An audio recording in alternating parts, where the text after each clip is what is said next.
Um, damn it, Freddie, please post the tweet in the chat, please, please. I really want to get that tweet up. It was the comeback was epic, and even even redacted could not respond. But again, yeah, you know what? Yeah, Freddie deserves every credit for this because she pulled this up and put it and just like, no, that's not true. That's not true. Johnny did not do that. Sorry, not Johnny did not do that. Adam did not do that.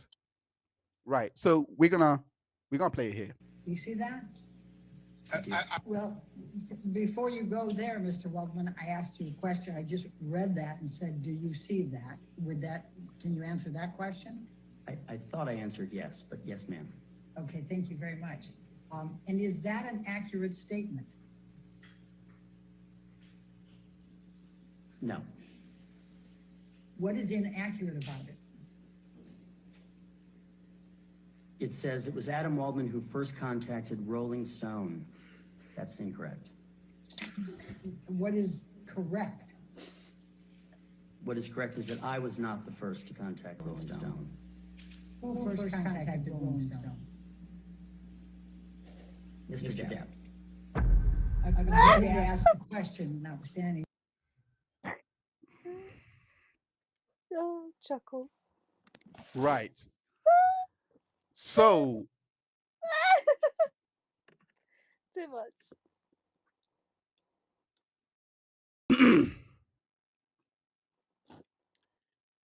is this your queen?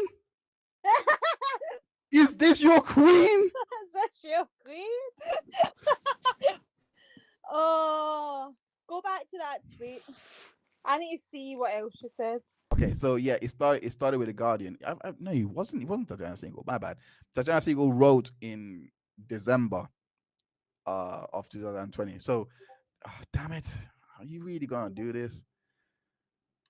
So, but right, flipping next. So many ads. Okay, so trolls, tweets, and famous friends, a vicious PR war between Amber Heard, etc.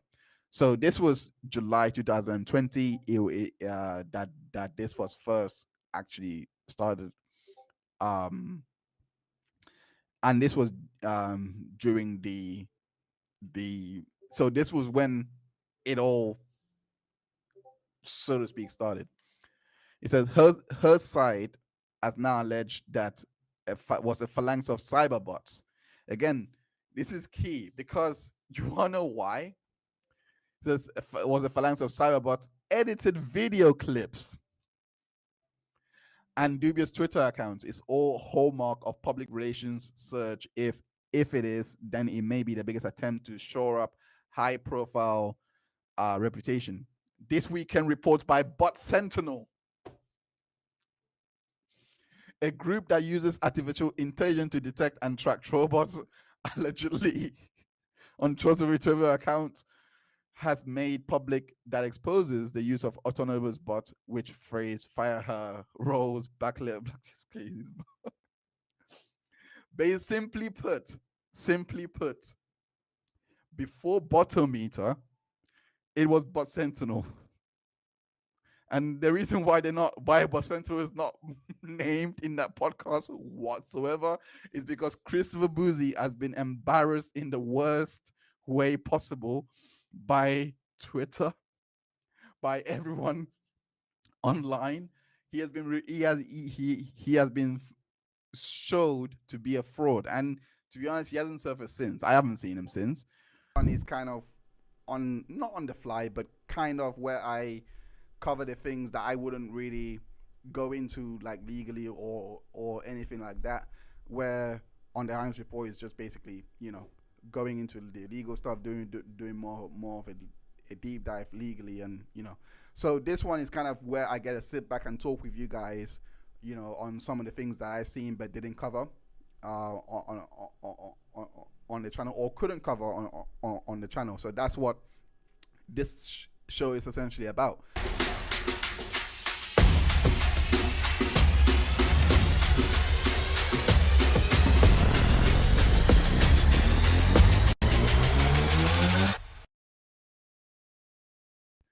Um, damn it. Freddie, please post the tweet in the chat, please. I really want to get that tweet up. It was the comeback was epic, and even redacted could not respond. But again, yeah, you know what?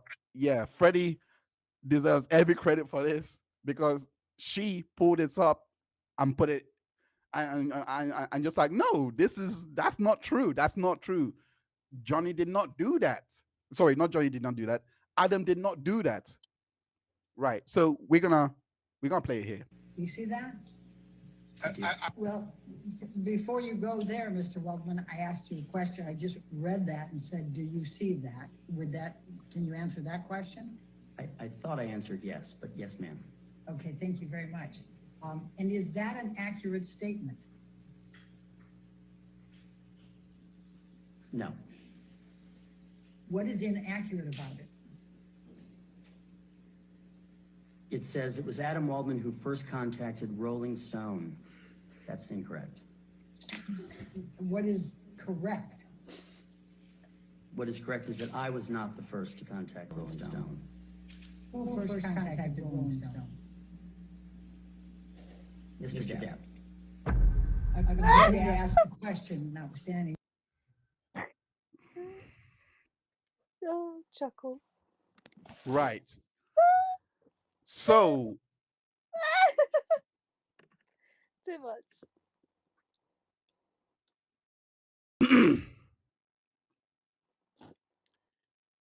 is this your queen? Is this your queen? Is that your queen? Oh, go back to that tweet. I need to see what else she said. Okay, so yeah, it started with the Guardian. No, it wasn't Tatiana Single. My bad. Tatiana Single wrote in December of 2020. So, damn it, are you really gonna do this?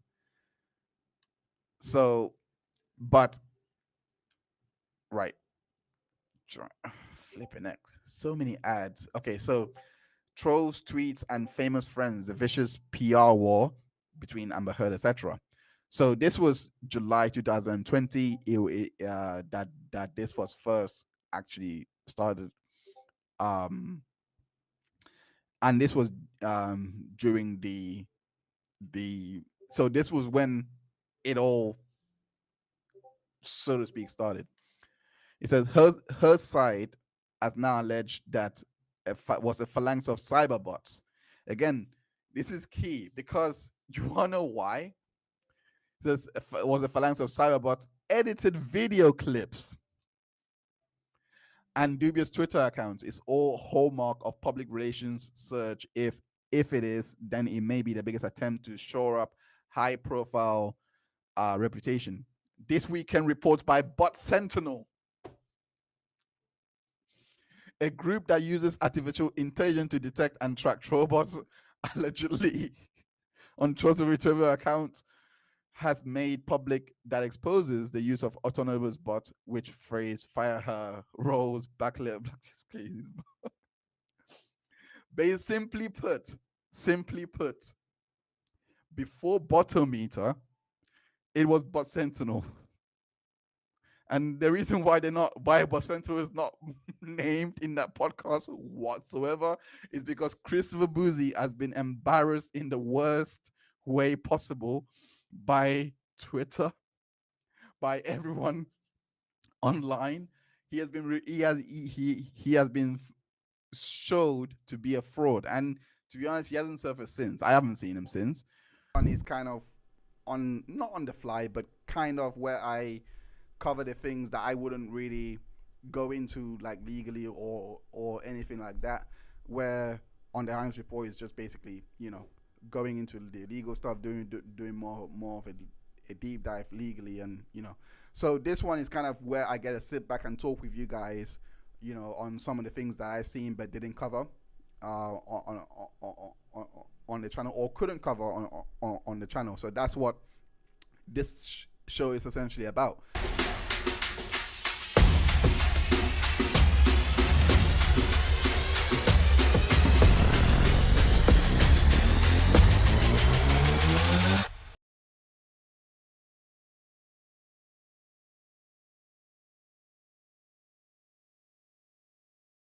every single time. Welcome back to Hindsight every single time.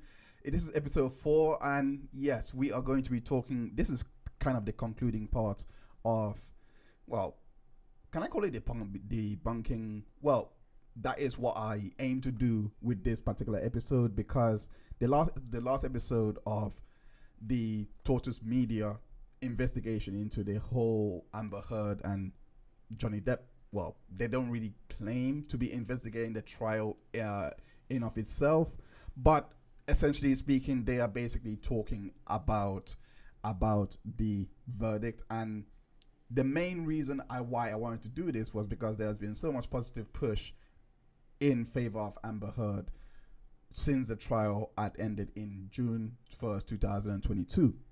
And I'm asking, why this positive push exists, because I cannot help but just wonder what had happened in the last 2 years that may have spurred this positive push with a woman that not only was found to have been not only have been abusing her ex-husband, but also she had not donated the money that she said that she promised to donate to sick and dying children. These are not my words. These are her words. She put those words into an Instagram format when she decided to clap back against a user on Instagram.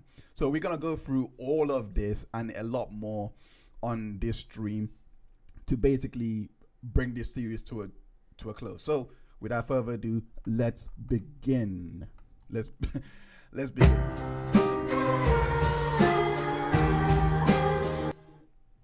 Right. So the first thing I wanna go back to is the previous episodes that we've done, and basically in all these episodes, we basically go through each and every part that was raised in the investigation by Tortoise Media. So the idea, well, what I'm trying to do. So just to quickly recap. The idea behind what Alexei is trying to present with his podcast is basically that there was a lot of astroturfing, if I can use that word, because that is essentially the best descriptor for inauthentic activity. Because if you think of astroturfing, what it basically means is you don't really play on it's a sports term that you don't really play on a real grass pitch, or but you're playing on an artificial pitch. That's depending on what sports it is. Basically put, it's just artificial. It's not really authentic. It's not what you would expect. So that is the main point of the podcast, and that's what the message it was trying to get across, that everything that we saw in that trial had been astroturf, so to speak. It's not artificial or anything like that. At least the conversations around the trial, that it was made and skewed against Amber Heard in such a way that that would render her not to have received the most favorable verdict, or the most favorable trial, or the most fair trial in as it went on. So in this episode, going back to the UK trial, and we have to go back to the UK trial because the talk of bots did not just come out of nowhere. I just want to say that, because it has always been planted since the trial in the UK began. So before I go forward, I just want to say hi to the chat. Evening, Joel Jin, thank you so much for joining. Kaiser Pineapple, how are you doing? Thank you so much for joining the live. I appreciate that, Kaiser Pineapple. Howdy to you too. First time catching you while you're live. I'm not at work. Well, you are in for a treat. If you have not seen the previous episodes, I mean, I have been talking about the PR push that has been happening with Amber Heard, etc. I don't think I'm not sure if you still follow what's been going on, but there has been a lot of narratives in regards to how the trial what we basically saw was not we saw it in a light that was not favorable for Amber, not because of the evidence that the trial was coming out, which is because that's what the podcaster here is saying. That's what he's basically trying to say, that the evidence that the jury reached their conclusion, etc. But it's convenient that the people that he's speaking to, they all say the same thing, that the jury, they could not have missed all of this astroturfing that was going on, all of this discourse around Amber Heard making her look unfavorable, and everything looking in favor of Johnny Depp, that they could not miss that. So that's why they ended up with the result that they did. That's what the people he was interviewing had been basically saying. People like Jennifer Robinson, people like Captain Barge, all of those people, they're basically saying the same thing. So now, we now come to this podcast. We have had documentaries after documentaries after documentaries. If you've seen the Depp v. Heard on Netflix, you will know what I'm talking about, because all that does is basically try to say, again, is the social media aspect. Social media is the reason why Amber Heard did not get a fair shake and why she may have lost the trial, this and that. We also had, on top of that, Camille Vasquez coming out and also saying that, hey, that documentary that you just watched, the one that just dropped on Netflix, it was an accurate and fair representation of what happened with the trial, and in the courtroom. So, and this year we are beginning with Tortoise. Apparently there's another documentary coming out soon. Nom de Plume, welcome back. How are you doing? I may be wrong, but hasn't a recent report found the majority of negative bug activity was against JD? I haven't seen that. So if you do have that link, send it over. I would love to check out that link as well. But I believe, I don't know if I saw it back last year.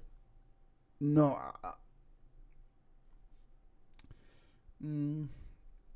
Not too sure. Not too sure. But but send the link over into the chat, and I will be happy to feature it here. You know, you've been here on the previous Hindsight streams, especially the first one. You know, we literally bounced ideas off each other, like, you know, you send your links, etc.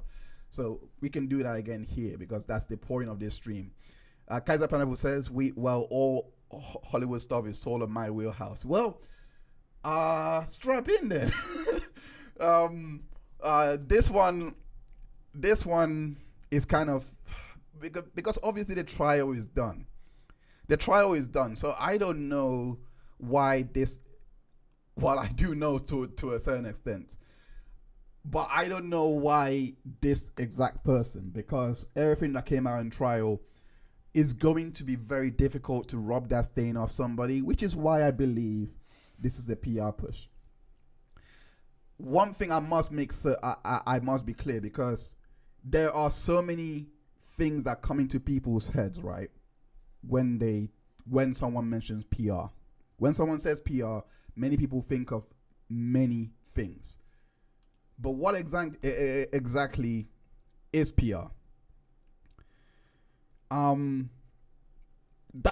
We're gonna go into that a little bit. Just so that we can set the stage. Again, I'm not an expert in all of this. Sorry, I thought something was in my hat. I'm not an expert. Well, can I claim expertise in this? I am a business management graduate, and I did specialize in marketing when I was getting my degree. I have also managed a couple of organizations, social media, the ones I used to DJ for. And I've also managed a couple of artists, but not on the marketing side, more on the strategy and getting their work out, like more and more on the strategy side. They wanted to control their image, so to speak. They didn't want me to do that. They rather have me lay out a plan for them to follow, basically. So that's my experience before I left the music industry. So can I call myself an expert? I don't think so, personally, if I'm being honest. But does that mean I don't know anything? It could mean that. It could mean that. But it's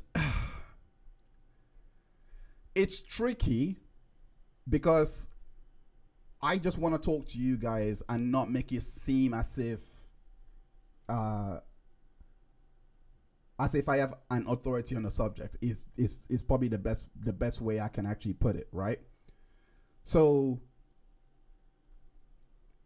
when I say that, it's just to say, take everything I'm saying with it's just one of those ones where I'm like, I'm not speaking out of my arse, basically. You can disagree with what I'm saying, but I really do know the template behind what I'm saying. So in regards to PR, I do know for a fact that it's all about perception. It's all about how people see you. That's why you have a PR strategy. That's why you have a branding strategy, something to enter the market with, so that people can know what you're about, etc. Of course, strategies change as time moves on, etc. There are so many things that will happen within the course of your business. And Amber Heard is a business. She's a brand herself. There's so many things that will happen along the way that will require different strategies, so that the perception of you can remain. I don't know if I can use the word remain. so that your perception can remain intact. You see why I'm laughing, right? For Amber Heard, and this is why I said for her it's going to be very difficult, because the stain that was left on her is pretty serious. But can I say, we have to go back to the trial, the VA trial first. And I'm going to go back to the UK trial to let you know why all this is happening. But before we do that, I just want to go to this tweet, right? I just want to go to this tweet. Okay, so this tweet is from Redacted. It's not the same Redacted as the previous Redacted, but it's another Redacted. Let me actually try and get it up properly. Sorry, 1 second.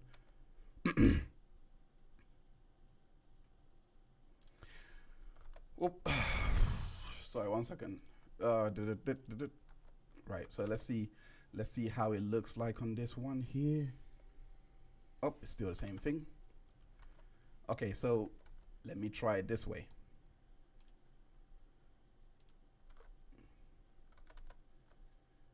Okay, so it's another Redacted. And Redacted is for anyone that doesn't know what I mean by Redacted. It just means I don't want to name this person so that they don't play a victim. That's literally all it means. I don't want them to play a victim, so I don't name them as a result, because I just don't want any trouble. All I'm doing is just responding to what they wrote on Twitter. Any person who is suggesting JD's PR team should aggressively combat hit pieces has no idea what they're talking about. I would love you to tell the class what you're talking about.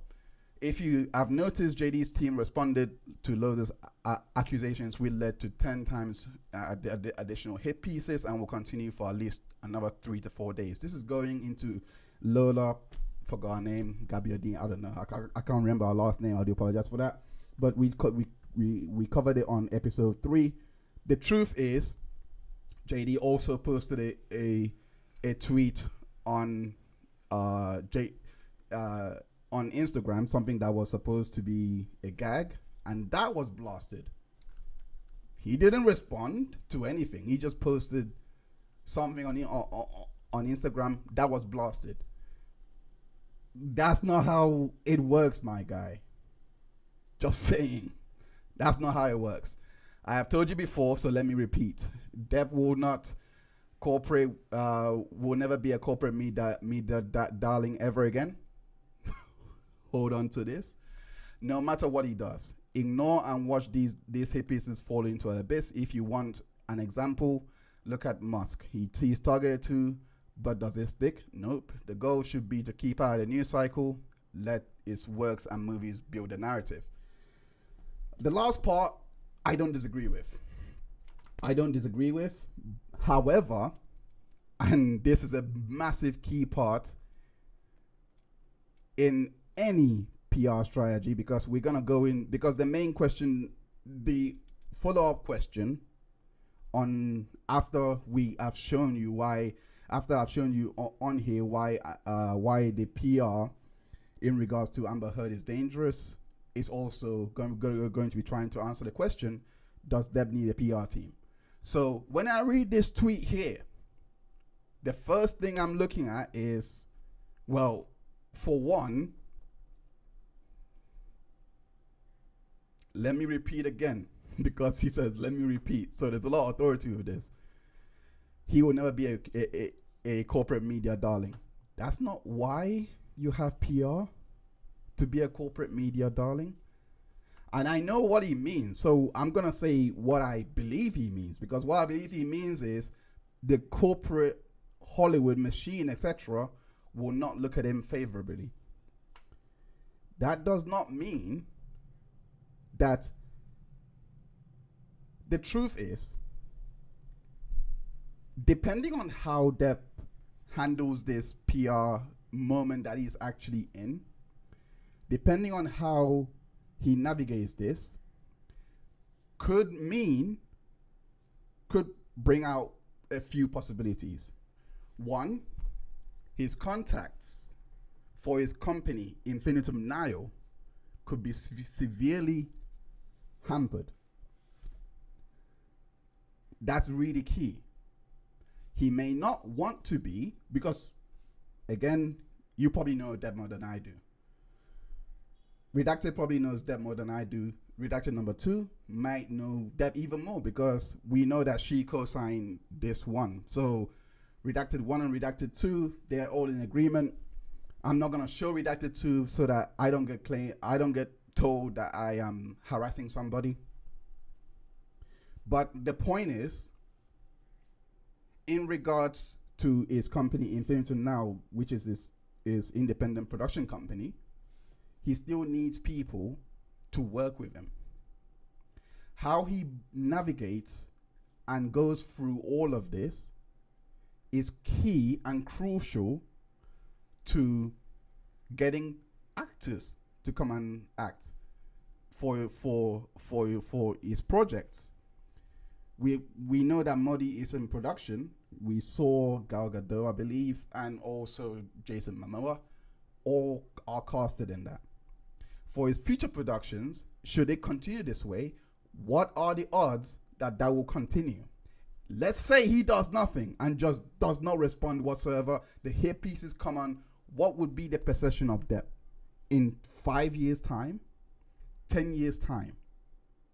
There's a overall strategy that goes into PR, my guy. It's not just today. The part that you're criticizing, the Lola thing, that was, and we know that Sam Sakar works for Infinitum Nihil. That is going directly into Depp's work. If that story was left to just simmer, that is telling people that if you come to work for Infinitum Now, for example, this is a bad working environment for you to be in, because it's not only just Depp that is doing this, everyone around him is co-signing to this, and this was years back. So if Sam Sakar did not come out and say, no, I was the audio technician there, that never happened. And this was gathering fire. So in that context, that needed response. But you're criticizing it because you know best. Let's go back to the tweet. Because clearly this guy, again, it's not about being a corporate media darling. It's about handling business. And there's many ways to handle your business. Part of PR is your brand not part of PR, that is PR. Your brand perception is everything. How people look at you, how you show up is everything. He is right in the last part. The goal should be to keep him out of the news cycle as much as possible. I vehemently disagree with this, but I do agree with this part because this is the part he's right about. Let his work and movies build a narrative. How could his work and movies build a narrative if he is kept out of the news cycle? This is how I know that these people that claim themselves to be the thought leaders within the JD community, these people that claim themselves to be the thought leaders and say all these things, they contradict themselves every single time that they go into an area that they don't know what they're talking about. And I'll say it again, my guy, you don't know what you're talking about. Because end of the day, I'm going to show you why the narrative around him now has to change. But before I do that, let's just go into the chat really, really quickly. Random girl, welcome back. Thank you so much. You're not late, you're early. You're bright and early, to be honest. I just wanted to set that's not really, we're not going to focus on that. I just wanted to don't know what to call it. I might have a segment for it, probably yeah, like I just wanted to go through that because that part is really crucial for the point I'm going to make later on. Erica B, thank you so much for tuning in again. Depp has a PR team. They just don't respond to everything out there. He always kept quiet about his personal life, even through PR.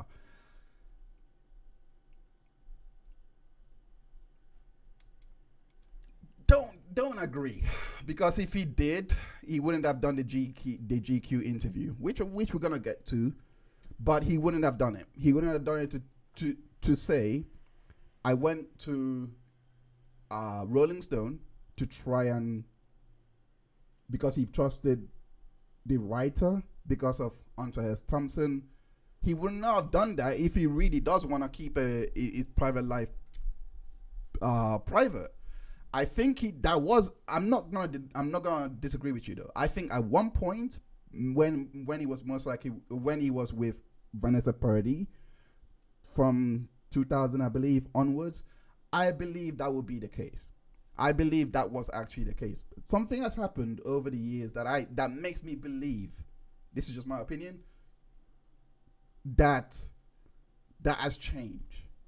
And I believe that the catalyst for this change is what happened in 2016. I believe what it was. And when I listen to the audios and I hear him say he was actually trying to, in my opinion, he was trying to actually do everything to contain the PR and not respond at all. He was like, okay, cool. You don't like it, I won't respond. I'll tell my team just to be.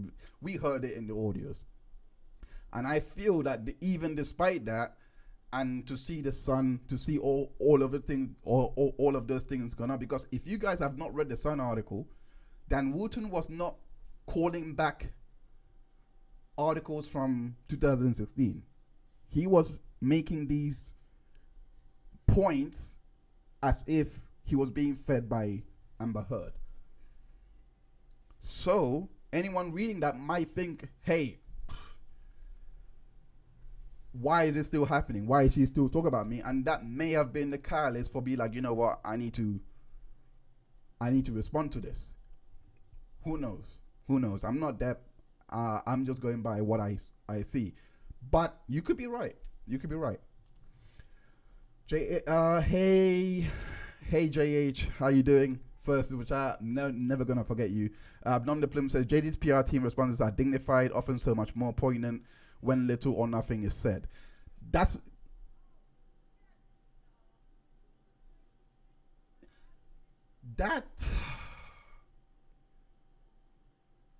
I don't disagree, actually, because this reminds me, I don't have the clip on hand, but it did make me remember the time he was in Spain and promoting his movie Minimata, I believe, in a festival in Spain.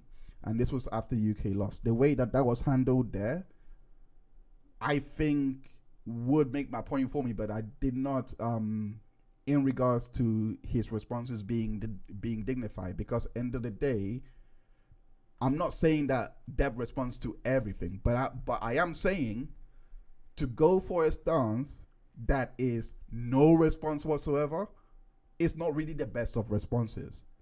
That's all I'm saying, and I'm gonna show you why when we go through this. People seem to forget JD pays PR millions, so Hiltzik is getting millions for doing nothing. Absolutely, and I think if you are getting paid that much, I mean, I don't know how much they're getting paid. Allegedly, I don't know. Allegedly millions, I don't know. But you're getting paid to do a job. I think we have to look back on the timeline after the trial was finished. He got on to the VMAs. He got on to do Rihanna. And now he's got on to do June the Barry. And he's got Modi coming up. He has always promoted all those things, and he has not said anything for all of those things, for all of the pieces that had followed since all of those things happened. Now, you could believe that him not doing that at the time was good strategy because he just won, etc. I am inclined to believe you. I am sorry, not believe you. I agree with you. However, when he responded with June de Barry, there was a difference there because he addressed most of it and he made his point clear that these people saying these things, they're like, that's where the nine mashed potatoes came for. But to me, that was him speaking, not his PR.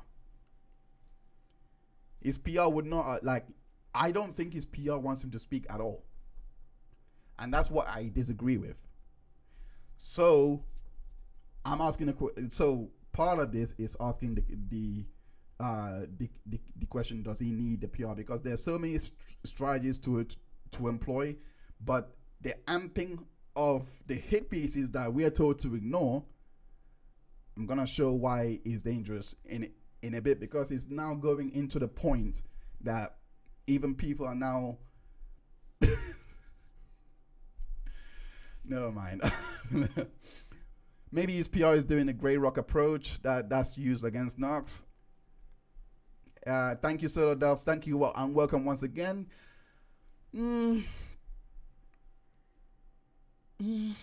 Could be.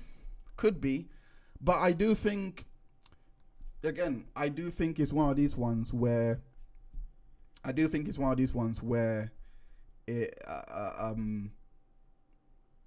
I put it?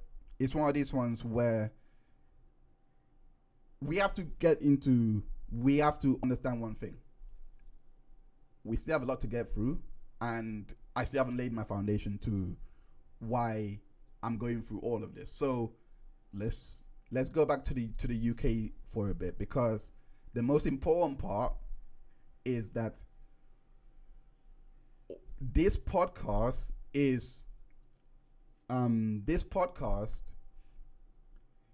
is signaling to me that there is a massive change in perception in how the public is now viewing Depp. and that change will be gradual over the years as people naturally will forget about this case. In terms of when I say forget, I mean they're not literally gonna etch it out of their minds, but forget as in the importance that's being placed on the verdict that was reached on June the 1st. So that says he needs to move on and away from her, let her play it. I think he has, but that's not necessarily the PR that I'm talking about here. It's not about moving on. Responding to PR does not mean you haven't moved on. Responding to PR is communicating that you have moved on. Silence does not do that. That's essentially the point that I'm trying to make on this overall episode. Silence does not communicate that. It might when the hits, like I said, it had the silence approach had its merit and its time. From the time of the verdict to the Rihanna appearance at the Fenty show, that actually had its time. That made sense. That would be the best message. But remaining silent rather than display for everyone to see how he has moved on is like, it's show don't tell. So literally they're supposed to communicate that he's moved on. I am not seeing that communication. If that's the message, he needs to communicate it. If he wants to move on, he needs to communicate it. That's basically what I'm trying to say. I wish people would realize there is a reason why Adam returned and is tweeting again. No clue why so many seem to have forgotten what he's done. Thank you so much, JH. That is a point. That let me get the bomb out. Let me get that right there. I know it's a bit late. I'm sorry. You're right. Because a lot of this, and we have to go into this, and we really have to go into this, because a lot of this is about Adam Waldman. A lot of this is about, let me try and get the tweets up. 1 second. So many tabs open. Oh,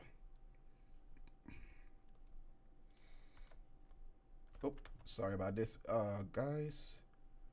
Okay, so here we go. So again, let's go back to 20. So let's go back to 2020, because it was, again, we have to ask, why are they in all of this? I'm sure we can remember the one variable that comes up in all of this. It's always Adam Waldman did this, Adam Waldman this, Adam Waldman that, Adam Waldman. This podcast focused on Adam Waldman. The only documentary or whatever that doesn't mention Waldman, I believe, is the Netflix documentary. Again, that could be in my mind, but I can't remember him being a figure in there. So that's the only one that I remember watching that doesn't mention Waldman. But most of it mentions him. And that is because a lot of the work that he's done behind the scenes, correcting the narrative, etc., that was going on about Heard. Because if you remember, and I said this in the previous podcast, in the previous episode of the podcast, hindsight. If you remember, Laura Devenier was a was a witness that was supposed to testify, believe on Depp's side, on the side of the plaintiff, etc. But it came out, but reports was basically coming out that Waldman was intimidating her to give her testimony. Let me get to those articles right now.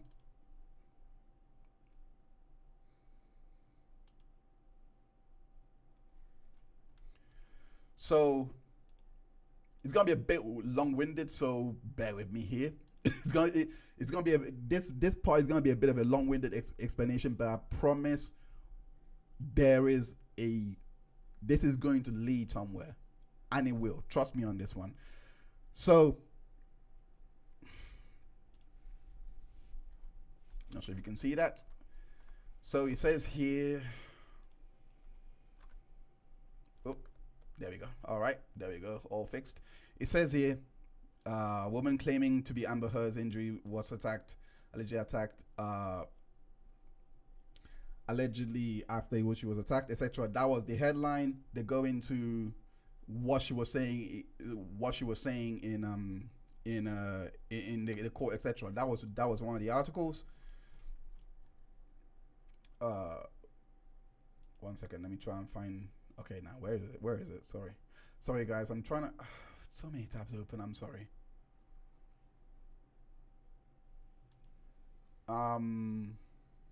That's the one. Sorry about this.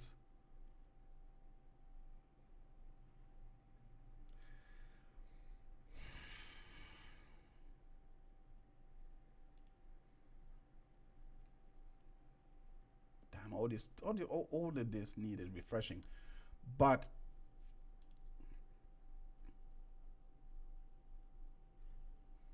so this was the leaked. So it came out in the audio recording that she was basically saying that she didn't want to speak to Waldman, etc.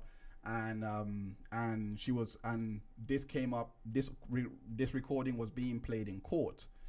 For those that were not, again, if you, like I said in the previous stream, if you were in here, if you were at the time following this case, all of those things, this is not news to you, because we know that she submitted a declaration, which I'm trying to find now to show you guys. Because we know that she submitted a declaration to say that here's the declaration, sorry. Again, all of these things was going on during the trial, and not during the trial, before the trial had happened. So this was on the from the day of the tweet here. This was what's going on here. Let me just go to the tweet right now. Bam. So here, in support of the application, petitioners that exhibit flipping heck. Sorry guys. Is that better? I hope that's better. Oh. Okay. Nope, that doesn't. Right. But the point is, that's not it.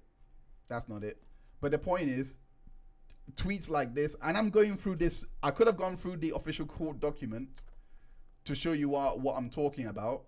But the reason why I'm using this mode, I mean, outside of making things 10 times difficult for myself, but the point I'm using this mode is to show you that these were the accounts that were posting all of this that are now being called bots and misinformation centers.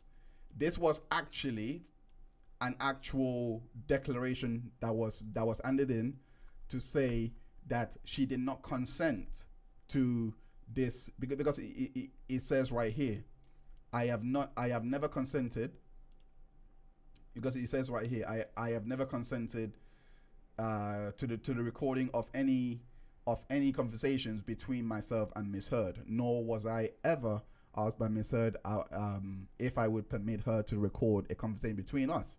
As such, if any audio recording of a conversation between Miss Heard and me exists, was proffered by petitioners, it would have been recorded surreptitiously without my knowledge and consent. Of course, that doesn't matter in the UK too much. Audio, these things come in material. But the point basically there was in the, let me go to the podcast quickly. In the podcast, 1 second. Trying to find it. Yes. In the podcast, Jennifer Robinson, Amber Heard's UK counsel, or private lawyer, I would say, not counsel because that's NGN. Well, technically, no. UK counsel would still be the right operative word, would still be the right word to use. But basically, she basically said in there,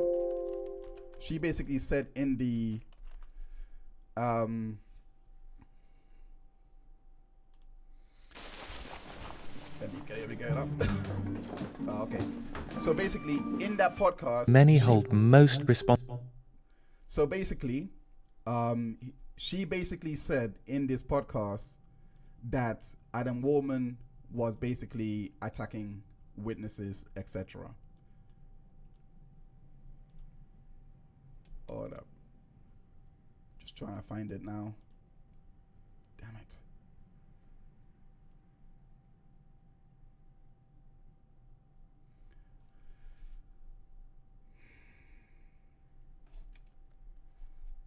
But basically, like I said in the but like I said in the podcast, he was basically saying that Jen Robinson was basically saying that the role that he was playing, Waldman in this case, was that he was going after witnesses and basically attacking them, etc. This was of course in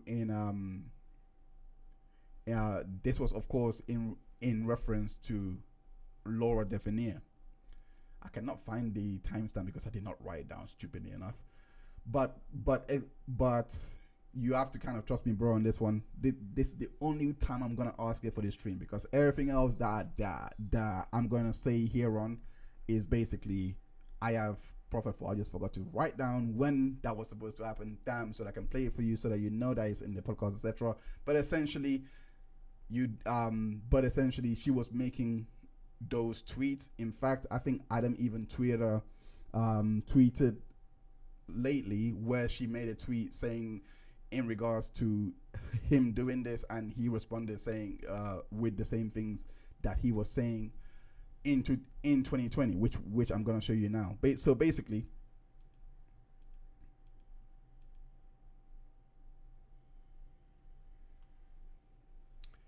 so let's go here.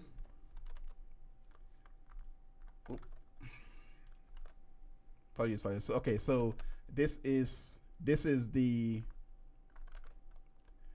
tweet that Adam made in September 2020, because again, you will come across it if you've heard this podcast. You will come across the fact that they actually said that Waldman was basically intimidating witnesses to change their accounts of what happened. Is quoting here. It says asking witnesses to change their testimony, asking them to change their accounts of what happened if it's making threats or offering benefits that's going to straight to witness credibility and witness bias and potential witness tampering. Basically, Adam obviously took a lot of offense to this, because he did make a tweet saying witness tampering does carry a prison sentence and all those things, which clearly is not serving prison sentence for if these were actual founded claims. But let me not go there. The point here is these messages were being sent to correct the record, because she here writes, and I remember reading this back, I think earlier this year. I remember reading this when his account was reinstated, and then I think this was resurfaced, and it basically reads, as discussed, Laura having deposed in the US proceeding does not remedy the issue with respect to the UK proceedings, as I understand it. Our US team had no plans to depose her at present, and in any event, her deposition transcript will not be served as evidence in the UK proceedings. I know that's BS, because that's what Josh did. His evidence in the US proceedings in the VA proceedings that was handled by deposition by Roberta Kaplan that was used in the UK proceedings. So I have no idea what she's talking about here. But moving on. So we're gonna have a problem. This means this was saying someone called Lee Sherman. I don't know who they is and what they do, but basically this was to say that what Laura is saying is undermining her Amber Heard's testimony. What can we do? That's all I'm saying in regards to that. That's also I know. And again, this is Waldman responding to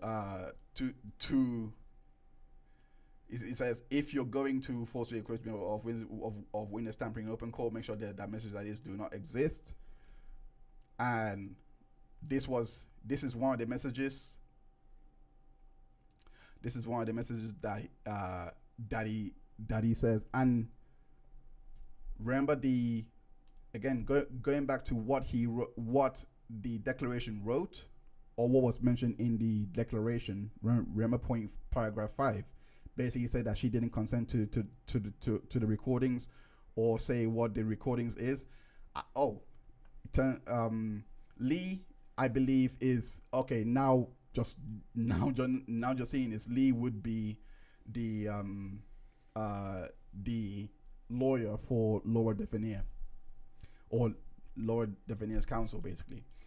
But it says here, Mr. Waldman, I've received your message. First, my client is unaware of any recording, and to my knowledge, never consented to being recorded.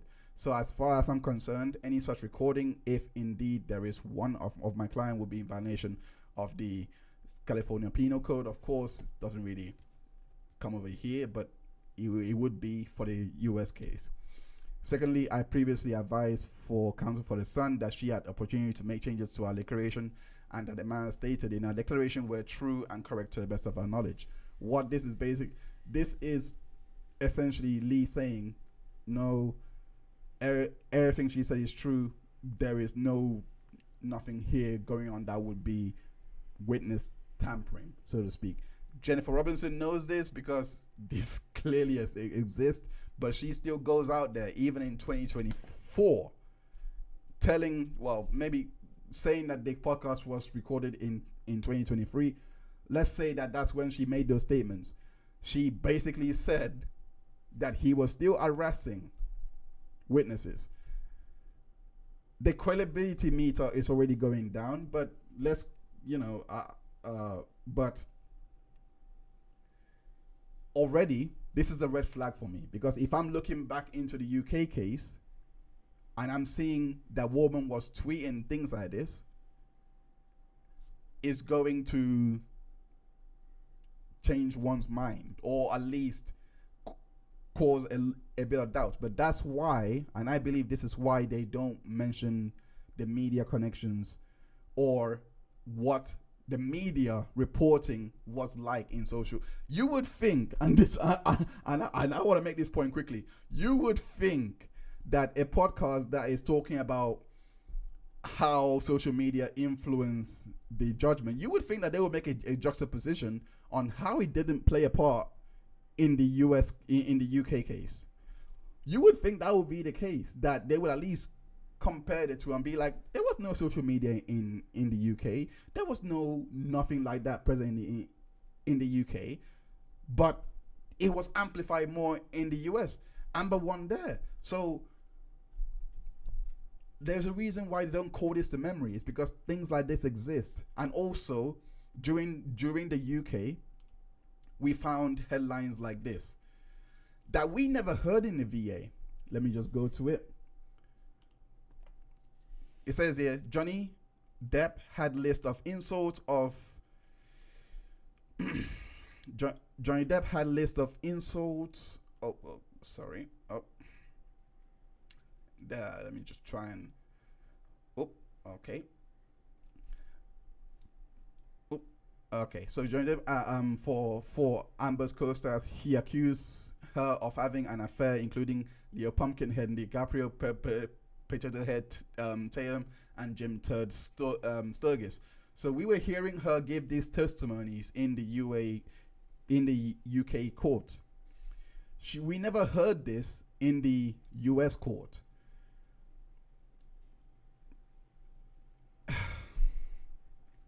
There is a massive difference here. Basically, that's what I'm trying to say. She basically said that Depp was. She basically said that Depp was saying that she was fame hungry, gold digger, slut, all of those things in the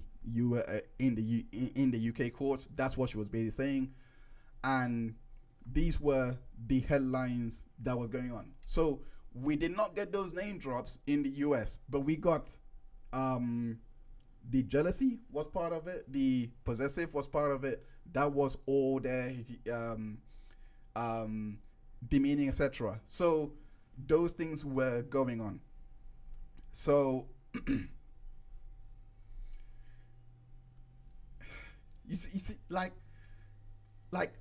things like this. She was saying that things like this was going on. Sometimes he used racial epithets about men, like I would be deserving to be assaulted by things like slimy or black or get their big.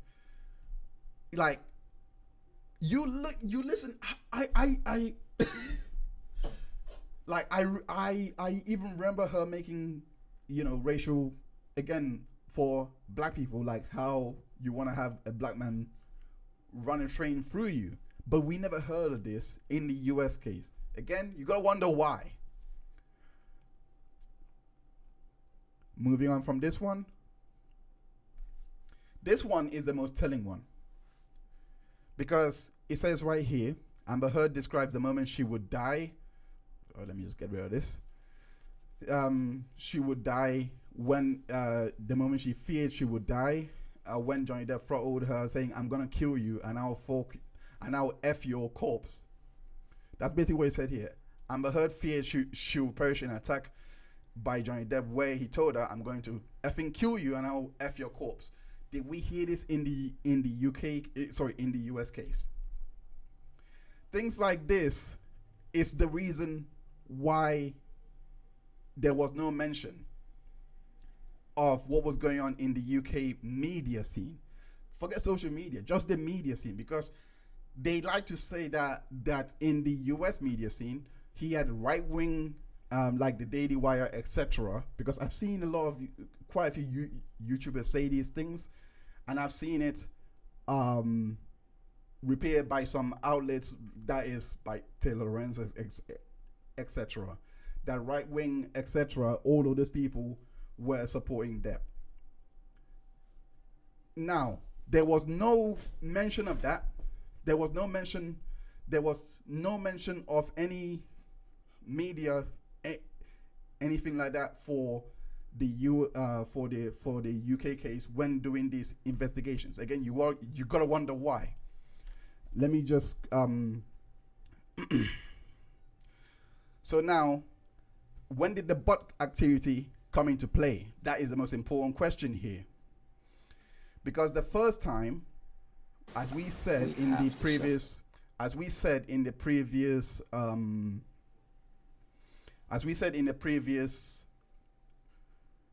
episode, that it was in June 2020. This was the first time that bot was mentioned.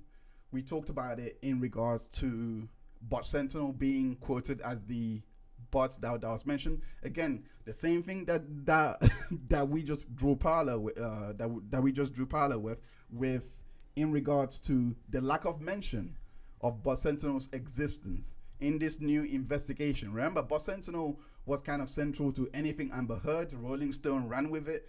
I believe it was, I think it was Rolling Stone, because remember, I think Boozy was making that transcript error, and and so many of LordTube called him out on it.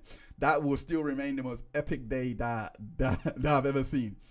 But the point remains, right? Because we see here, but the point is, when did the bot trolling stop? Because if you watch the last episode, again, remember, July. So this began in July that the bot claims was going on, right? First question I want to ask is, did it happen in the US case? When the case was going on in the US, did that also happen? Was there anyone that was making bot claims when the US case was going on? Let me just go for it. This is clearly I'm not the best of segues, to be honest. And I call myself Segway King, of course. Damn, I have to I have to let go of that title for a bit. But this gives you, but let me, I can't find it here quickly. Let me just, 1 second. Hold up. It's here. I know it's here. 1 second. Just try and find it. Just try and find the source. Because it's here. It was an article written by, it was an article here that it's here. I know it's here. No, don't do this to me. No. Right. Okay. Let me take my time with this one.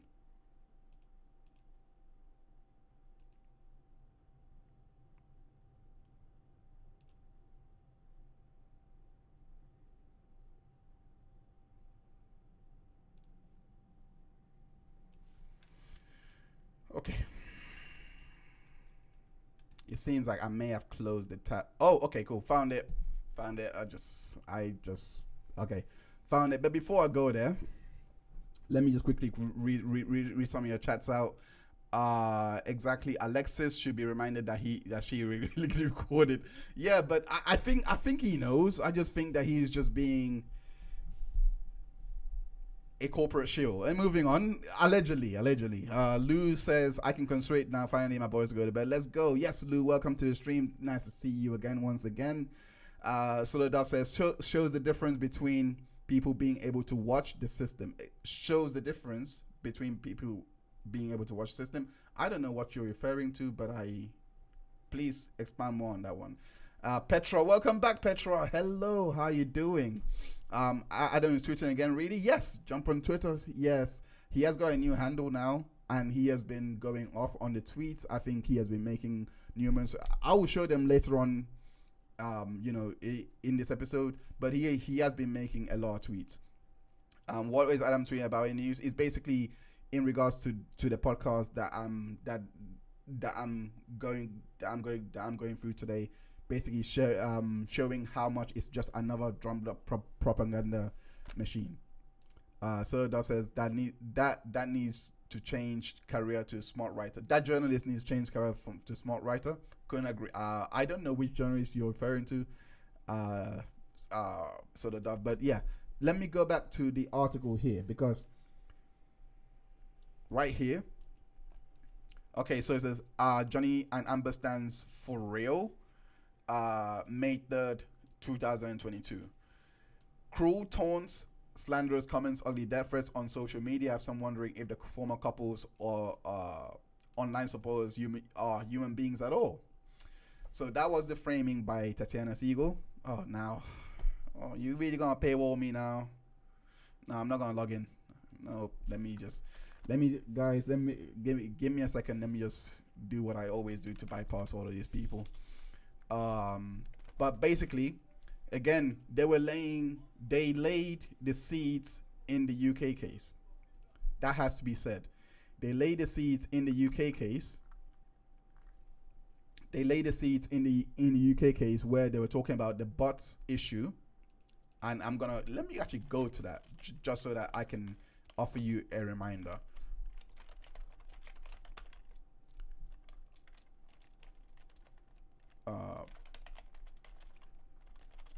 Let me just go to that quickly.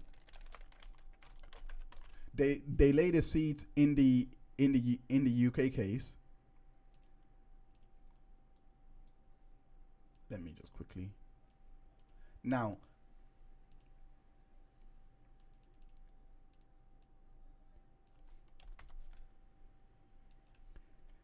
again, it is long-winded, but bear with me. Yeah, it's yeah.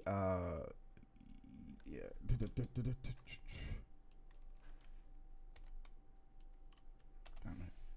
think I've learned an important lesson today.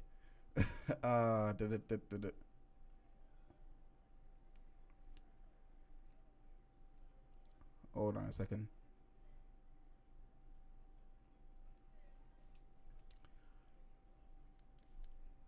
So basically, they laid. I can't find the article, but going back to the article by Tatiana Siegel, I think it's ready now. 1 second. Okay, there it is. All right, so okay, going back into the article, he says on the 11 Johnny Depp and reward to Fairfax, etc. But as wild and unpleasant as the proceedings were, we see toxic social media, etc. He says here, blah blah, username by the Chloe Road, blah blah. Who wants to join me? One of Amber Heard, etc. So they were basically showing the tweets that people were writing, and this is not even, and it gets ridiculous when you read the numbers that were even using the hashtags, which was even Amber Heard at 2.8 million or something like that, while Johnny Depp had 14.14 billion, etc. So picking out one tweet that we don't know if this is just a little troll account that is literally just out of nowhere, if this is a real person, it means nothing. But the seeds was already here is basically what I'm trying to say. There was they were basically trying to say that there was bot affiliation here. It says the suit doubled down on the bot allegation by stating that many pro-Depp accounts included Cyrillic signatures suggesting Russian origin. And this goes back to the countersuit that Tatiana Siegel was writing about with the Rolling Stone back in 2020. We're gonna go back to that really quickly, but just to kind of put two sides here, eBay says that Sayabara, a Tel Aviv-based startup company, had analyzed online conversations and spots disinformation. Believes that Depp online fan base is overwhelmingly real, at least on Twitter. The company, which is backed by investors like Pierre Thiel, etc., or all those things. But basically, they're saying it's not fake. Basically, goes on to say using proprietary AI, the company imports fake accounts, etc. And basically, so 95% of them seem to be genuine. So, but the point is, you get to this part and it's basically showing you that one side is saying it's real and the other side is saying it's fake, etc. Talks about all the things that was happening in trial, but the point is, the story was planted here, and I really believe it was planted here so that if Amber Heard was to lose, they can continue on and say, see, we've been saying it from day one. Because again, before the case was going on into VA, like I said, Tatiana Siegel also wrote another article to the Rolling Stone that was picked up by Lainey Gossip that basically said Johnny Depp bots, etc. Johnny Depp bots and romantic partners. It basically goes into how crucial it is that the Hollywood Reporter, sorry, it wasn't Rolling Stone, sorry, it was Hollywood Reporter that wrote it. Here it is. That was wrote it. It's radioactive. Tatiana Siegel wrote that. But basically speaking, she basically shared it here to say that this is when you get articles like this, that it means that people that work within the industry are going to be less inclined to work with you. This extends to shareholders, extends to maybe actors, maybe producers, etc. So that's what that article was basically saying. And the bot claims existed even after the trial, because this article was written, I think, a day after the Hollywood Reporter. And again, this was the 10th of December 2020. So now,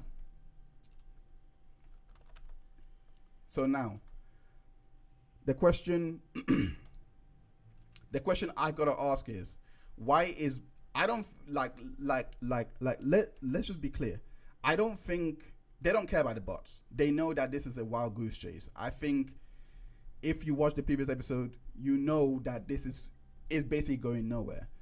But it's just to basically get you to change your perception of how you view Amber Heard. The way that they have packaged this story is to basically get you to doubt the reports that you have seen on social media, which was in regards to the audio recordings that you have listened to, in regards to whatever video or images that you have seen. It could be altered, it could be doctored, etc., made by fake accounts to AstroTurf. That's mainly what they're trying to put out. The reason why I believe they're doing this is because they want you to forget everything that you have seen in the trial that has to do with the donations. Again, it's not about the abuse that was going on there. That doesn't even bother Amber Heard. She has two things going for her. One, she's a woman. So the thought, so there's a stigma around men in regards to domestic violence and abuse anyway. So she really, if you really think about it, there is no incentive to go out there and try to get people to change your idea about you if already people would doubt that, on its own. On its own, people would doubt that anyway, saying, a woman abusing a man, I don't believe that. I believe a man would abuse, they would more likely believe that Depp abused her more than the other way around. Him being a victim, that's already also on the advantage. But the reason why this one is crucial for her to get this stain off her is the added component of is the added factor that the donations played with this trial, because it came out, as we know, that she didn't donate the money that she promised to donate. And this was pretty big because, end of the day, this shows that this woman has a propensity to lie. And if this thought lingers in the minds of people for long enough, it may actually make people actually believe that she did lie. So basically, if you were even on the fence to believe that it's not possible that this woman abused him, the fact that she lied to you about donating the money is a massive reason for you to actually doubt her anymore, which is why I believe she went on this PR campaign to change that perception. And she's doing it, in my opinion, her PR is, in the long run, would work out better because, again, she has the added stigma that works in our favor in regards to men being abused. This is, like I said earlier, this is in regards to, this is in regards to her clapping back to fans here. This was in regards to, you're missing his money. And he says, please explain that to the children hospitals. I'm sure they will understand your very objective opinion. Instead of trolling, maybe try to get a job and donate your earnings as well. Third deal. She was saying this in 2021, before the US case even happened.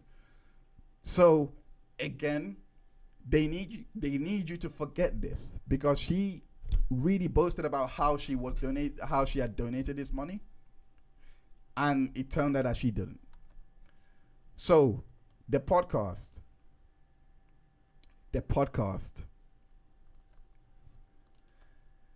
Why is this podcast dangerous? Why do I think this is dangerous? I'm gonna play you. This part right here is what really is really made me believe this is real cancel culture at work.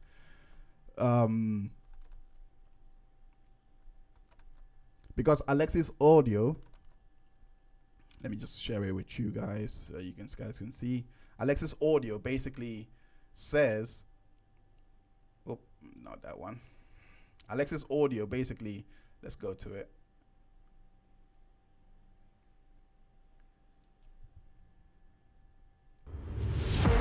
The ads. The practice you are about to learn is almost never line.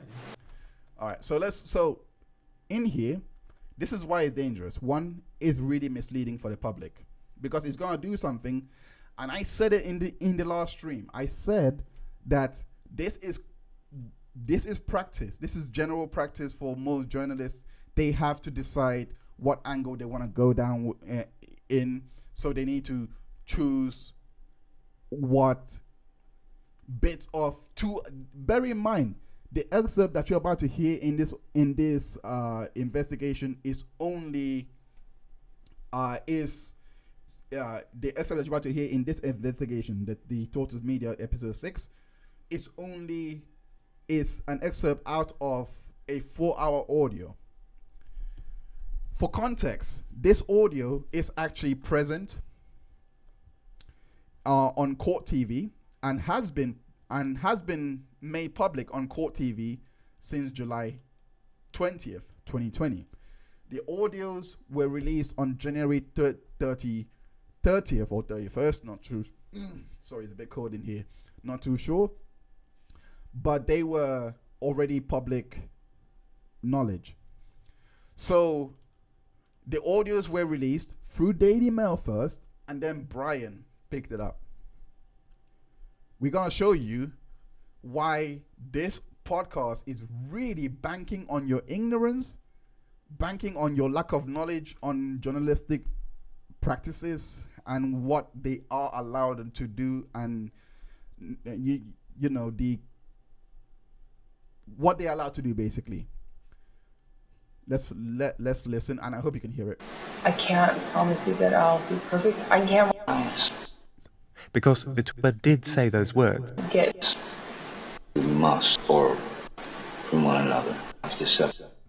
If Manipulated online on other sites, views on YouTube, and a US jury reached a different conclusion. McPherson's video gets 6 million views on YouTube, and many more millions see his content on other sites. Right. It has a Right. So now, what I call this is moving the goalpost, because we're not talking about views that he gets or anything like that. We're gonna show you how the point that he's making here is completely irrelevant, because I know what he's saying to build up to the point. He gets a lot of views, so people are listening to the edited cut more. But let's be honest,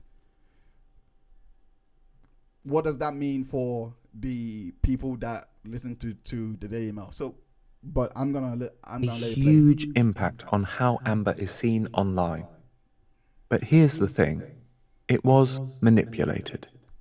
Let me play you a bit of McPherson's recording. if things get physical, we have to separate.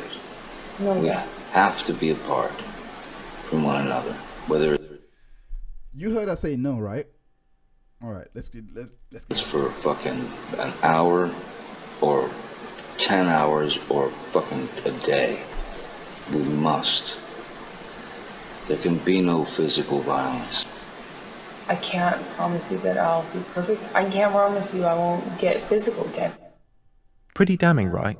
And Amber did say those words. It's the truth, but it's not the whole truth.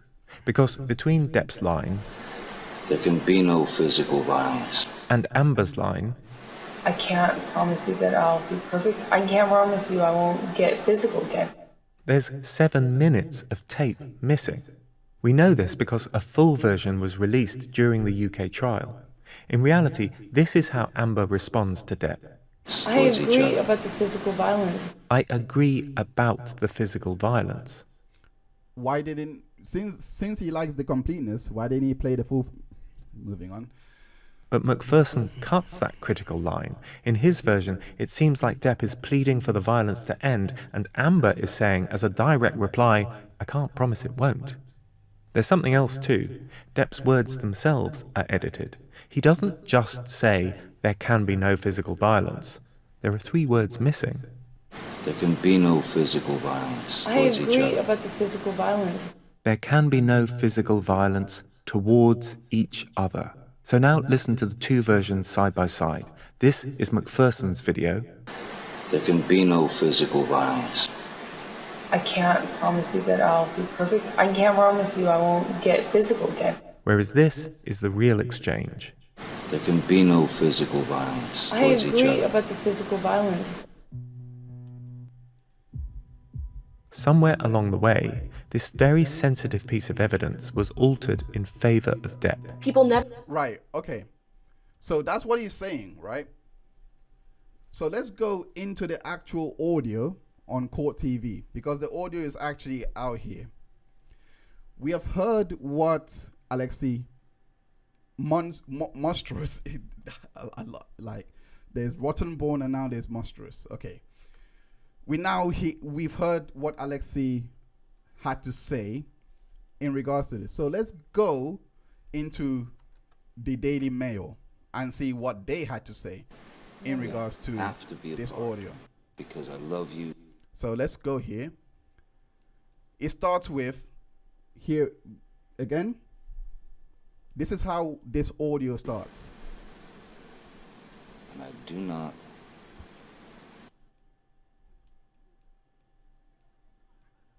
Because I love you. And I do not want to leave you. I do not want a divorce. I do not want you out of my life. I just want peace. If things get physical, we have to separate.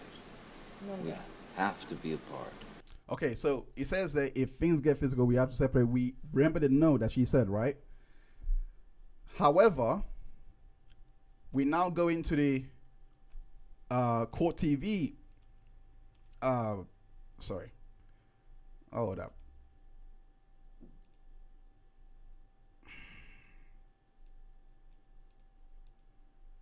Don't do this to me. All right. Okay. Okay. So now we go into the Court TV one, and let's listen into the audios from this part. Okay. So right here, this is where I believe it starts with, right? To Whitney's birthday, we talked about it. Then it was okay, but I need. I don't want to resent you. Right. I don't want to resent you. I don't want to not trust. You know how many times I've chased you out of the elevator in the hall?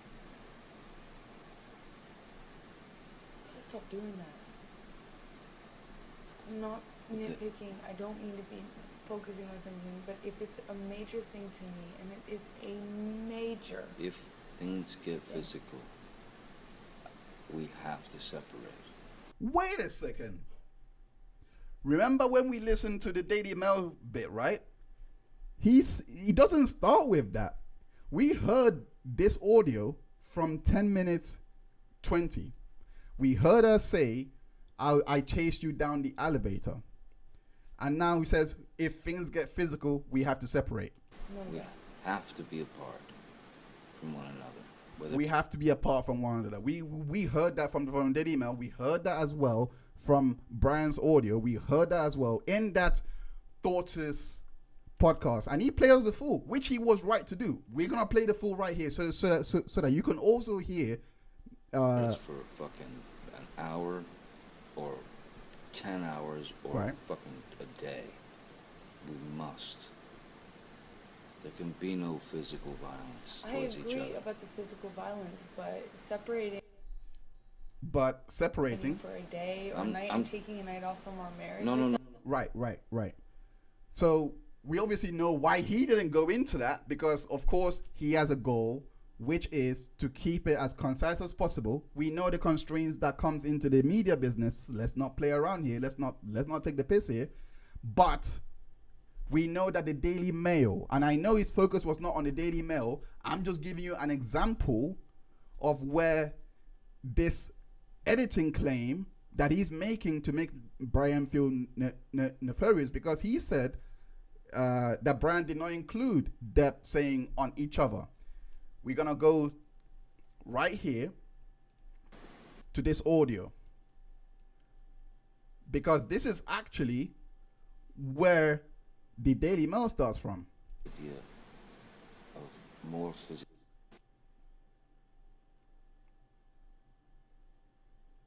Idea. Right, hold up one. Let me just get the right timestamp there. Right. There you go. I left last night, honestly, I swear to you, because I just couldn't take the idea of more physicality, more physical abuse on each other. Because had we continued, it would have gotten fucking bad. And baby, I told you this once, and I'm scared to death of it. We are a fucking crime scene waiting to happen if we don't get our shit together. And that, by getting our shit together, that might mean fucking A, we do this and we make it. That might mean, goddamn, you know, you say, I've tried and done, toodaloo. But we've got to get our shit together as individuals and as a couple. Because I love you, and I do not want to leave you. Right. I do not want a divorce. I do not want you out of my life. I just want peace. And if I'm the culprit, majority of the time, I will fucking do everything I can. Do you see how crucial that is? Did you hear what he said? If I'm the culprit. That part was edited out in the audio, because if you listen to this all audio, you would actually come to the conclusion that this guy is placating a lot, as most victims would do. But again, obviously, a man cannot be a victim, so who cares about that? But let's just look. This is the context in which the Daily Mail put out there. It started from 15, 19, etc. 59, 19. And we saw it here. All of that part that you just heard that said, I don't want a divorce, all of those things, that was cut, including this part here.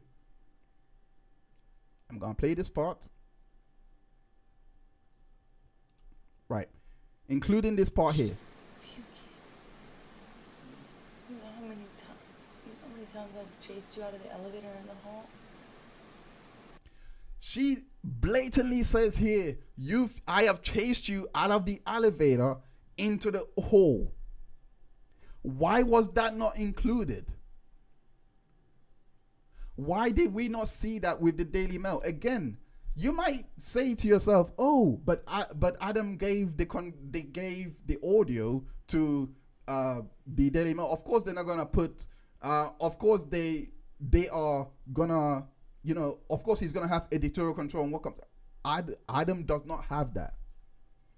Adam does not have editorial control. All he can do is give the audios, and then it's at the mercy of whoever is writing it. But the point I'm making here is, everything that you've just heard in those little minutes that the Daily Mail had cut out is no different from Brian cutting out from where he says was nefarious. Again, I've shown you where they've cut from the context, where they have decided to cut from, where he says here, because I love you and I don't want to leave you. I'm reading the transcripts. I don't want to divorce. I don't want you out of my life. I just want peace. And if I'm the culprit majority of the time, I will effing do everything I can do. Clearly, he is not. Because this, as you've heard all through this audio is mainly her, and he's saying, no, we cannot have this. And she's the one that's saying that this happens because of this. Cutting that crucial part is also important if you're going to put Brian to that same level. Because again, let me go back to the Daily Mail. Again, if you're going to put Brian to that level, the Daily Mail also have to be on that level, because they also, if you're going to say the misinformation was about Amber and Brian, the way that Brian done it is all making Amber the victim, then this clearly is making Depp the abuser here, because that context is crucial. Because here again, listen to the cut. Let's go back to this is the Daily Mail audio. Listen to the cut. I love you, and I do not want to leave you. I do not want a divorce. I do not want you out of my life. I just want peace. If things get physical, we have to separate. We have to be apart. So where is the part where she said, I chased you down the elevator into the hall? Where is that part? Where is the part where he says, if I'm the culprit? And she doesn't rebuff this, by the way. She knows he's not the culprit. She knows he's not being physically abusive. She does not, for the entire audio. I've heard this audio so many times, which is why when I heard it from Alexia, I was like, that doesn't sound right. Again, like, you can go watch the docuseries that I've done. I have listened to these audios ad nauseum just to make sure that I have all of the historical, so that everything is aligning, and I know how to create that timeline. I had to listen, which is why it didn't sound right when I heard it, because the minute I listened to the Daily Mail audio, I was like, this is off. And that is the connective tissue, because the Daily Mail themselves, they edited the portions that I just played for you today. They have literally Frankenstein stitched together and cut out key parts that literally provided you the context needed to know who the aggressor is and who the victim is. But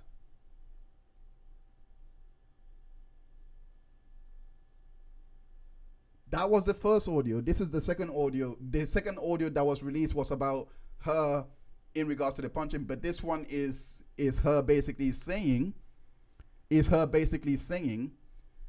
that but this particular one is basically pleading for no physical violence, which was the headline for all of this. Again, without this context, you don't know who the aggressor was. And I can actually kind of see why Daily Mail took this route. Again, I can see why the Daily Mail took this route, because they wanted it to remain fair and impartial. So in a weird way, I can see, okay, cool, this bit looks bad for Amber, so we're going to keep this one in. This bit looks bad for Johnny Depp, so we're going to keep this one in. Everyone is happy. We're just reporting.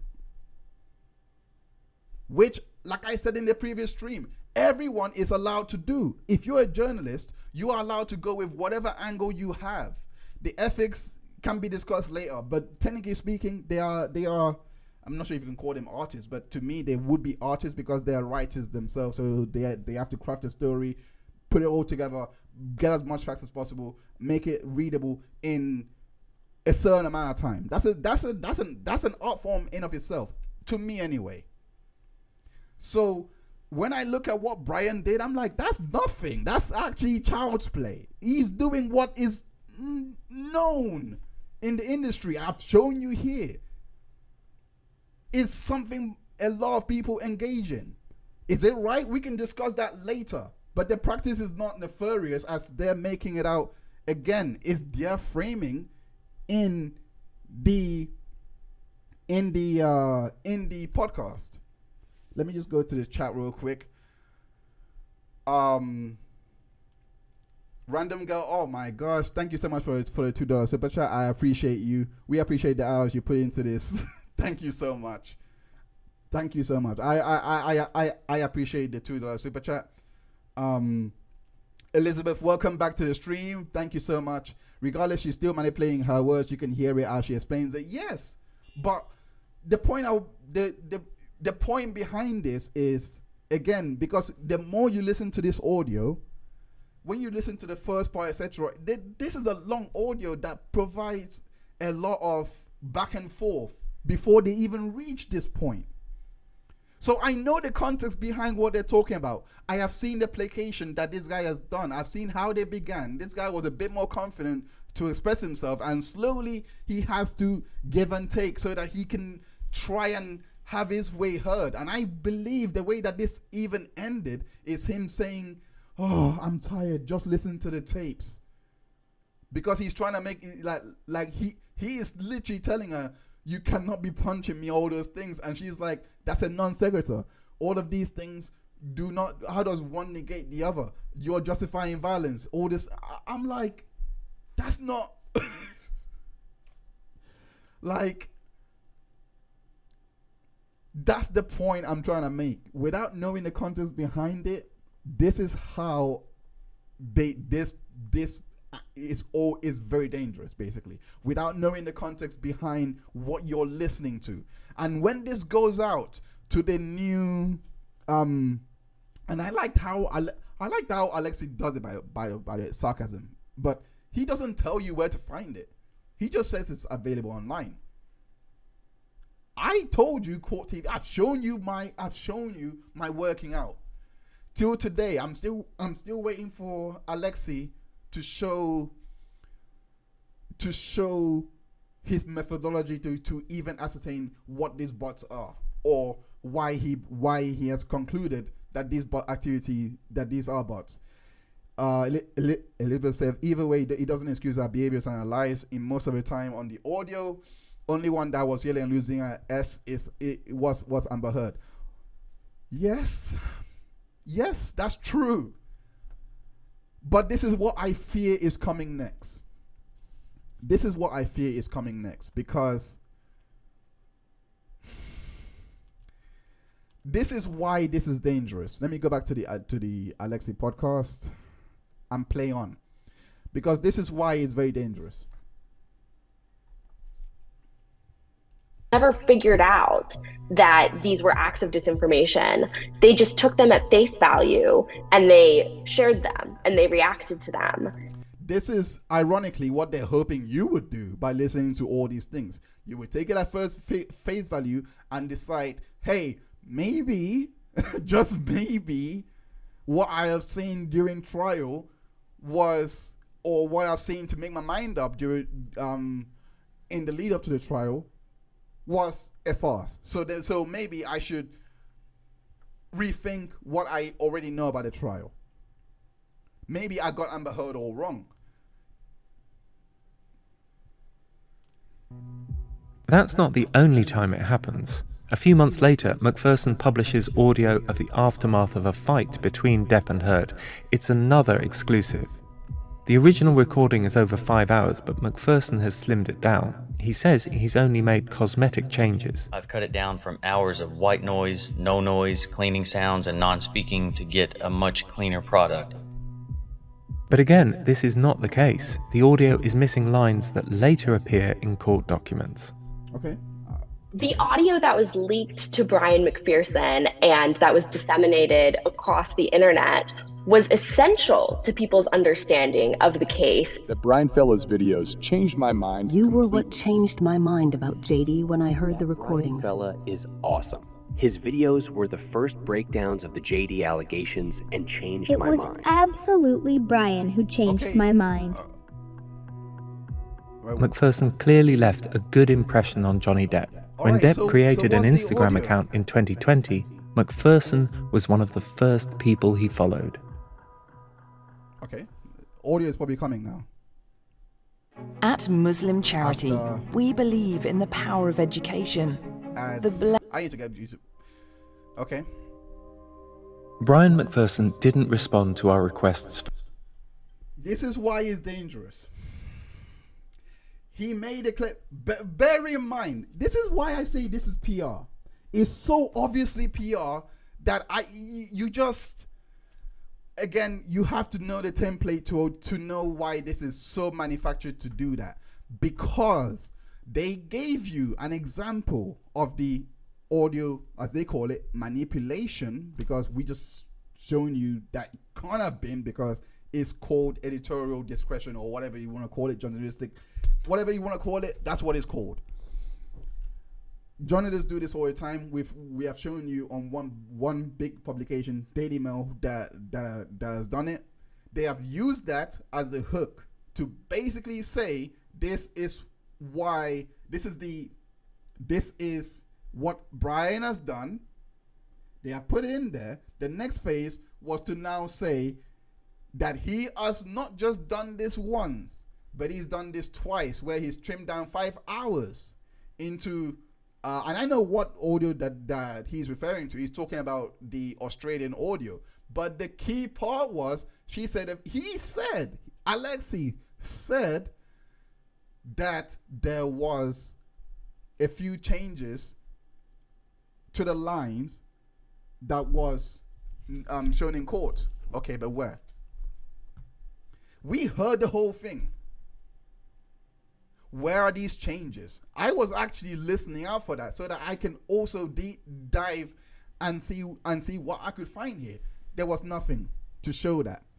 This is why it's dangerous, because when people hear this, they're not going to think, let me look more into this. They're going to think, oh shoot, or they're going to become really immediately disinterested in talking about Amber Heard or anything. And that's it. Or if they do speak out about Amber Heard, they're going to default to the preconceived biases that they already have and just say, wait, didn't they abuse each other? When you know in trial that was never established. That was never established. If anyone watched that trial, you would not come away with thinking that they abuse each other. The thing that everyone, in my opinion, by the way, because this is how I came away with it, and even more reinforced when I went to dig deep into this case, that overwhelmingly it was Amber Heard that abused him because of the accounts that she was giving on the oath. No way she went through all of those things. We have already shown you the reports of her testimony from the UK that was being reported, saying that Johnny Depp throw me to the fridge and was saying that he's gonna kill me and F my corpse. We never heard this in the US, but she said this in the UK, where the Sun ended up winning. So why would you not rely on this report in the US for your best chances to win?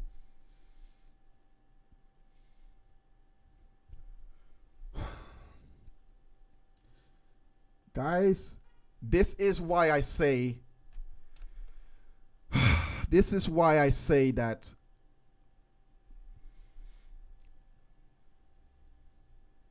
I just think that we are going to see the next phase of the PR campaign, and most likely is going to be the recycling of her audios without context. You're just gonna keep hearing her audios until, and at what point? I know everyone, remember, we went through the beginning. And I just want to bring this tweet up, by the way, before making the point that I want to make here. I just want to bring this tweet up because this was a very important tweet by Jax. Let me just resize it a little. Oh, hold up.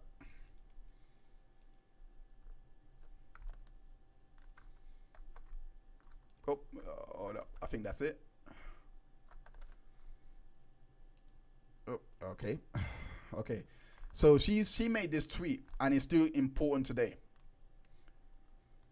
And the tweet basically said, riddle me this. It was all the way back in 14th of December to 2020, where this article that was saying that Johnny Depp was radioactive, she basically said, riddle me this. If the audio tapes submitted to court were edited by fans, how is it that they were used in Amber Heard 2016 deposition in the divorce 4 whole years before the public ever knew they existed. People would try anything to excuse this wretch. This was before the US trial even came in, after the UK judgment was rendered. So again, Amber went on Savannah Guthrie's an interview with NBC. I think it was the Today Show. Sorry, not NBC or Dateline, whatever it's called. And sat down with Mrs. Savannah Guthrie and basically said that the audios were edited. This was in 2022. That's what she said. And again, these audios, we've heard them play on tape. We have heard them play in the courtroom.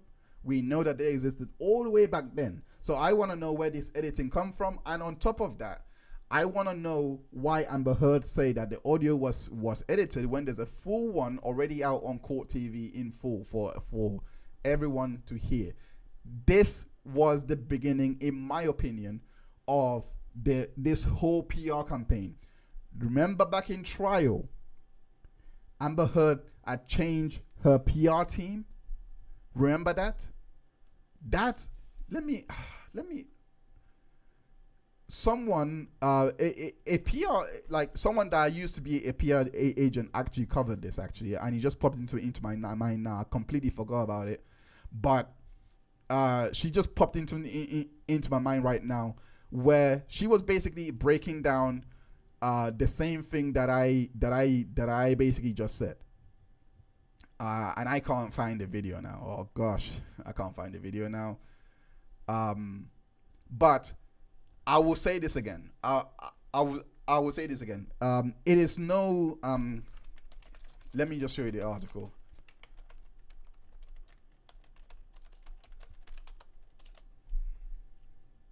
Yeah, it's right here. It's on New York Post. It was well known during the trial. Yeah, let me just go to it quickly. So this is Elizabeth Rosner wrote this. Okay, she used to work for the Messenger. That's interesting. But basically, she covered. She basically says Amber Heard fires PR team days before she said to testify after a torrent of bad headlines. That is no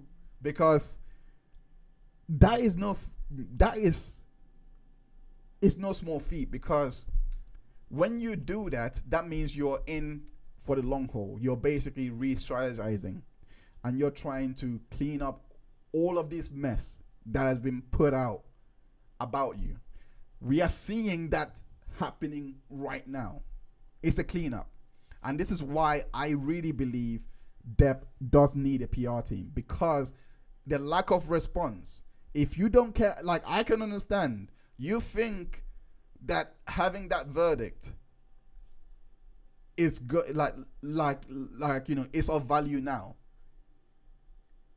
The integrity of it or the perception of it is going to change, not because that Depp won and everyone will automatically assume that this was fact and let it go.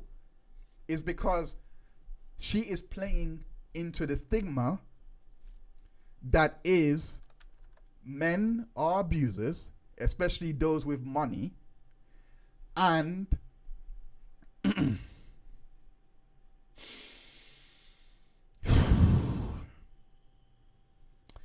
me just quickly go to it, because I'll just let the audio speak for itself, to be honest.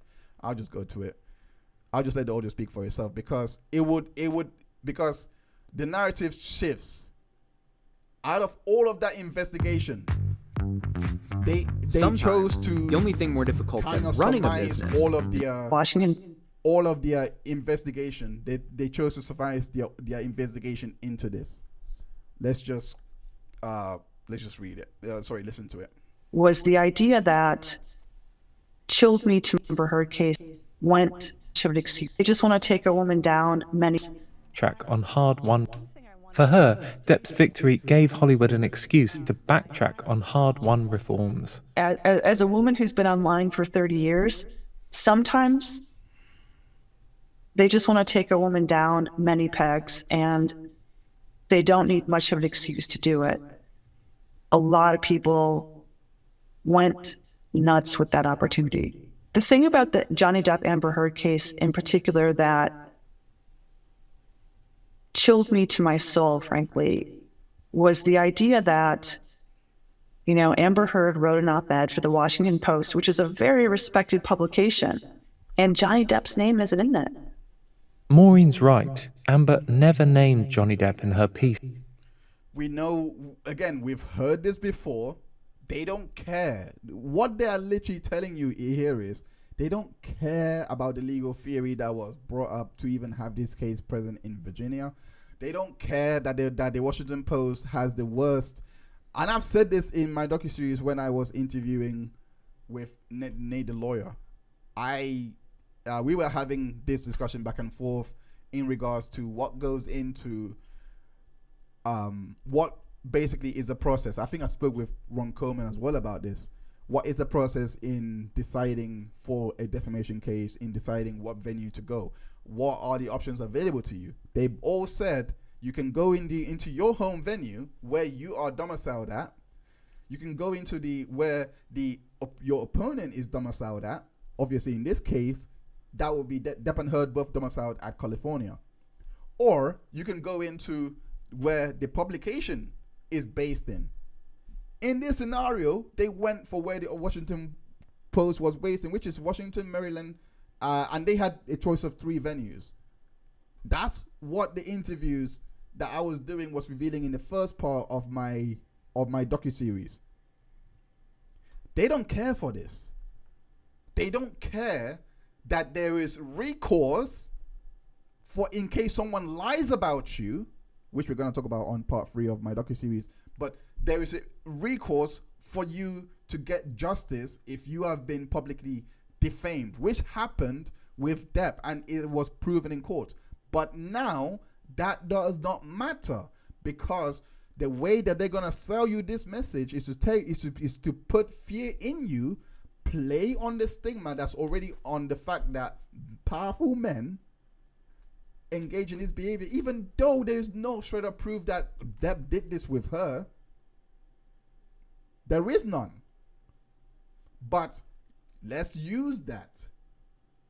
That's what they're basically saying here. Let's use that to elevate Amber Heard and sell the message, because we already know that men in this scenario, people will automatically question him anyway. No matter what good clout is built up for the amount of days, they will see this.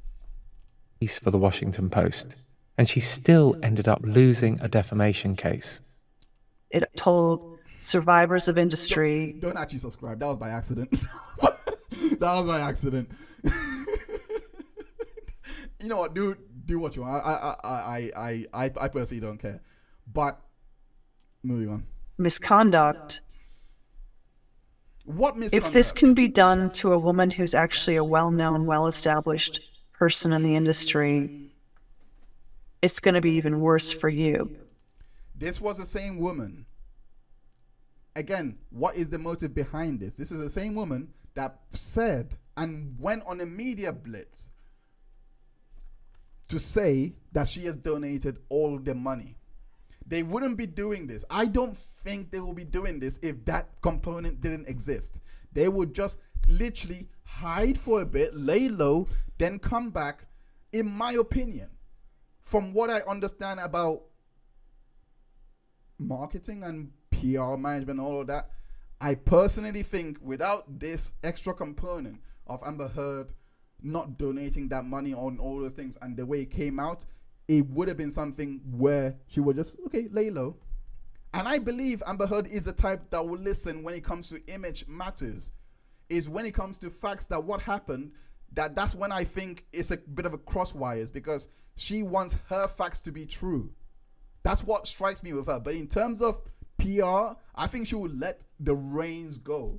People were, the reason why I brought that in is because people were hypothesizing that she did not get on with her legal team, which is why she did that. So I'm saying that I actually think that with PR and all of that, I think she listens diligently because she knows how important her image and her perception is to her.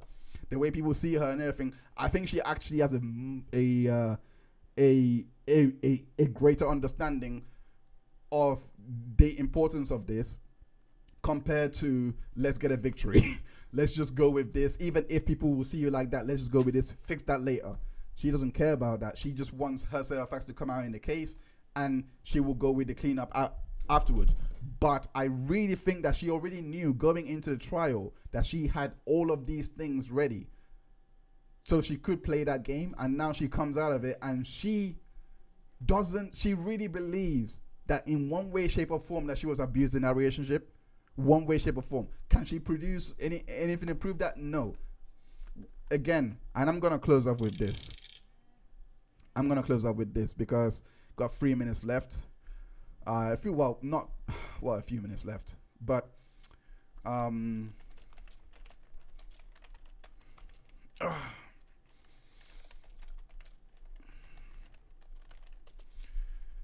so this part also was going around during trial, because if they're going to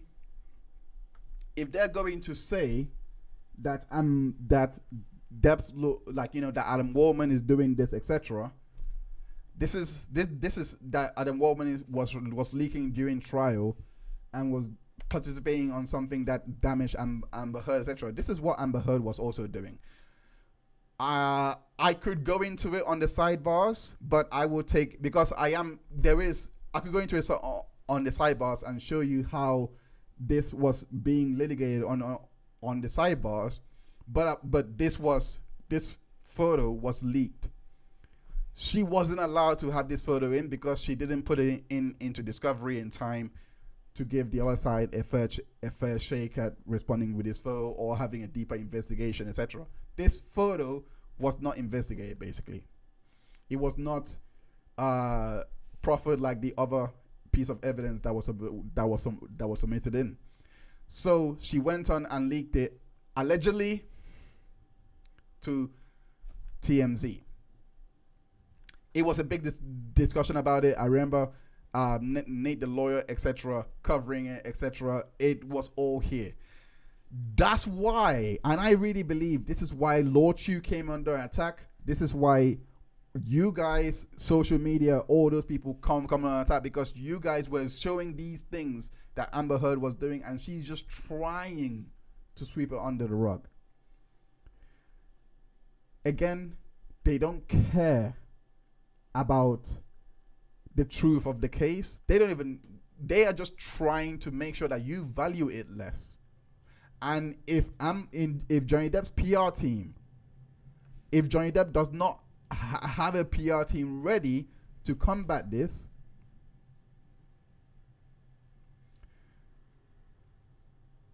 is going to, again,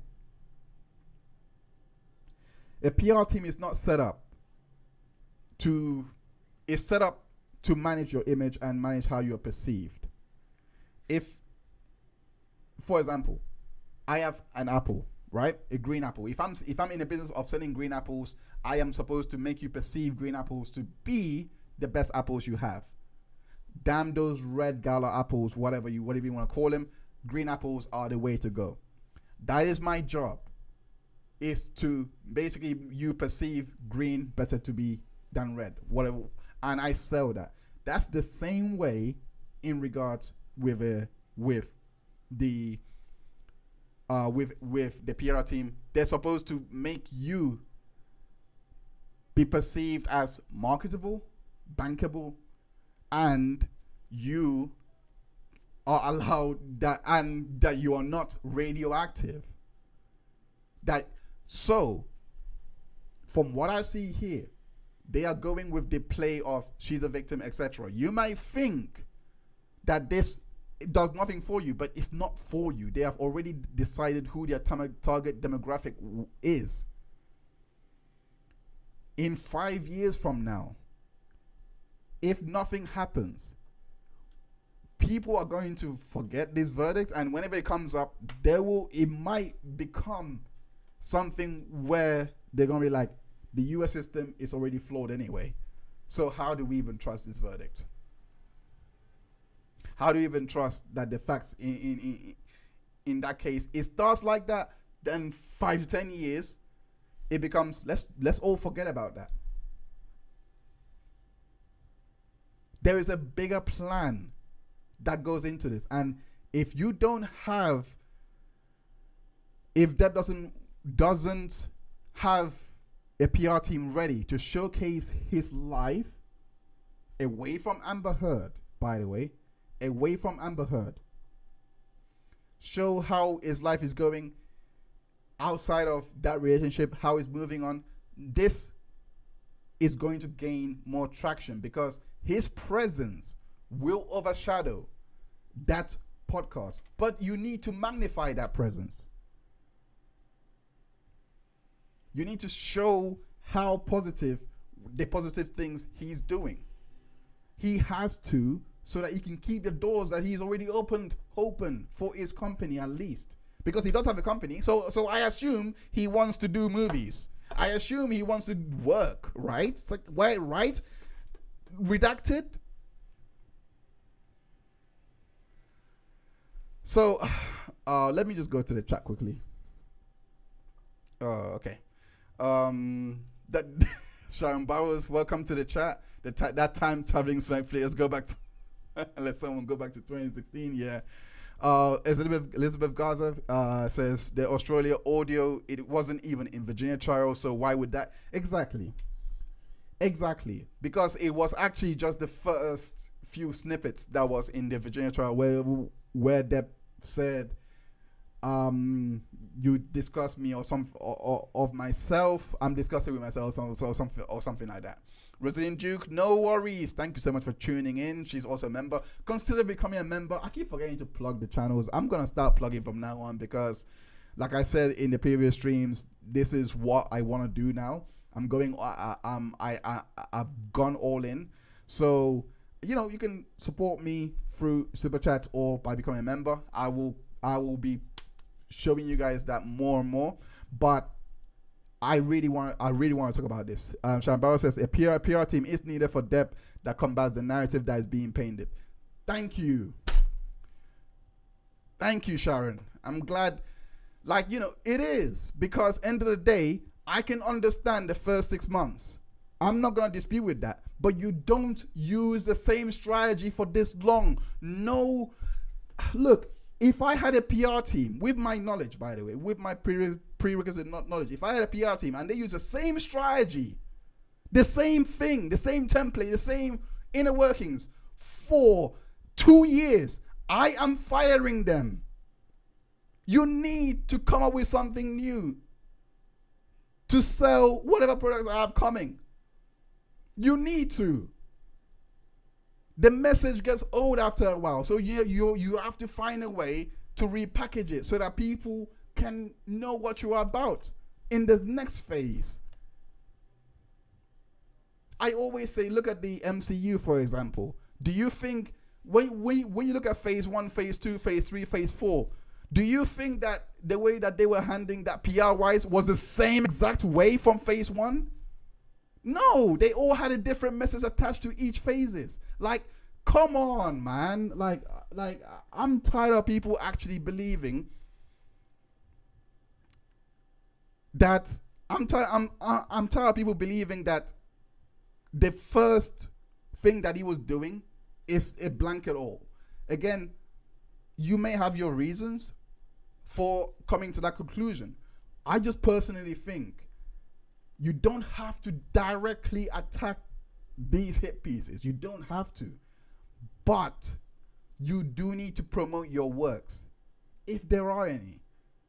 When Junda Barry came over and the questions that was being asked to Depp, there was a massive contrast. And I wish, again, it's popping into my mind, but I wish I could find that Spain interview that he was doing for when he was promoting Minamata in Spain. Because the way that was handled, they made sure that when Depp was here, he was not going to get asked questions in regards to the trial. My question is, where was your PR team to ensure that this instruction was in there? Did he want that to be the case? You have to think about these things. Because a PR team doesn't just, a PR team doesn't just respond, they put out fires. Look at Taylor Swift for example, with the whole Madonna snub. In seconds before the story even hit the main press, they had uploaded a picture of Taylor Swift with Madonna backstage. That's PR. So that you can forget that all of these things that people are speculating, so that you can squash it immediately. They just left it. So what I'm trying to say is that there has to be some kind of mark that Depp is leaving, so that he can have that lasting image in people's heads, so that people can go away thinking that this guy has led a good life, because he's now in his 60s. He's supposed to be winding down in his career, but he's being marred. And you think now it's good for you to think of the now, but that's not going to change anything. No one cares for the now. In the future, that's what matters. What Amber is doing right now could be legacy tarnishing. I don't know if that's a word, forgive me. But it could tarnish one's legacy if it is left on his to his own devices. That's all I'm saying. They need to do something. There are so many strategies to employ. From what I'm seeing, they're not employing anything. And if I'm paying you to do something, you best employ something. Nom de Plume says, if she had taken the divorce settlement and moved on, none of this would have happened. JD would have never spoken about abuse if he had not been forced to defend himself. Exactly. Again, like I said, the GQ interview would never have happened if there was no way. If he, he really wanted this to be done with. He done that GQ interview. If he was all about let's not respond or anything like that, that interview would not have happened. He set that up. This bothers him on some level. Moving on. Sharon Bowers, but she used Depp to promote herself. She didn't care about damaging him. She thought about advancing a career. Didn't even matter if it was false information. She wanted it out. Exactly. So again, it's all about perceptions. Again, and like I said, Depp has kept his life quiet from 2001 to 2015. It's no joke. Like I said before, was the catalyst for this? It's clearly Amber, and you have to really think about the fact that whatever Depp does, her name gets brought up and attached to him, because they know the power he now holds currently. So you gotta think of these pieces coming up. Whenever he does something happens. That is not by accident. They are watching him so that they can ride off the last buzz he has left. What if you're saying don't respond? What you're basically advocating for is Depp stay indoors so that no one talks about you. That's what they want. Because part of their PR is to ooze as much as possible and bring it all back to herd. Because again, they know the stigma they're playing to. They know that stigma is favorable for them always. So they have to remind you she's a woman that was scarred, discarded, like all the women before her. That's what they're trying to get you to think. That's what they're trying to get you to perceive. And if you believe a PR team is not needed for this, I'm sorry, I got news for you.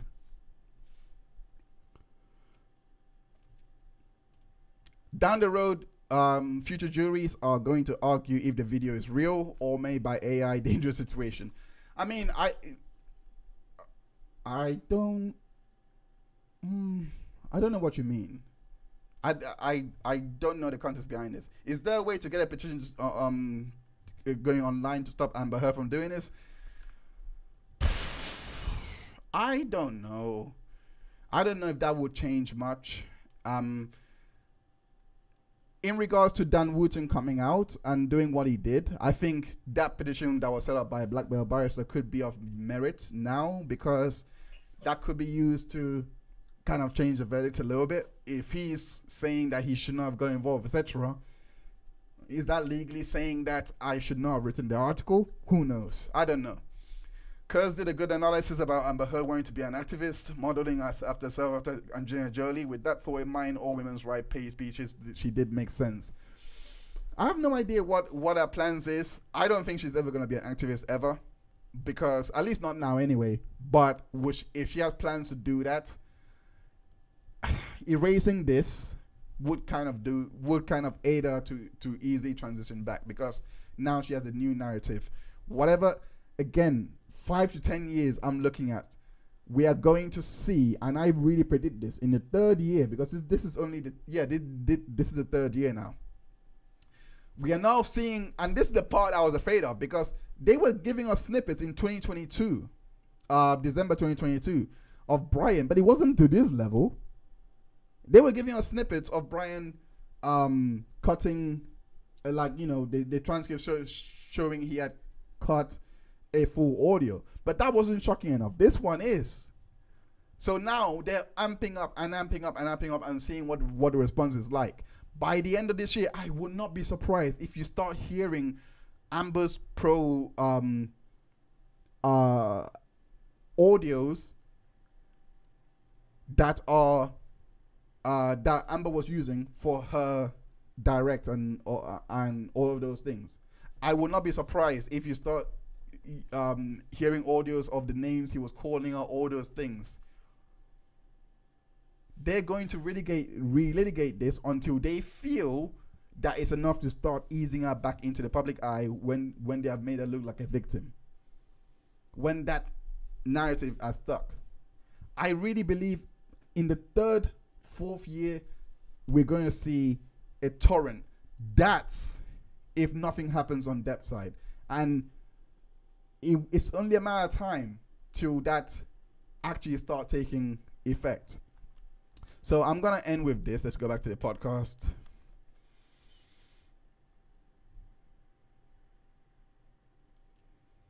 Let's wrap it up.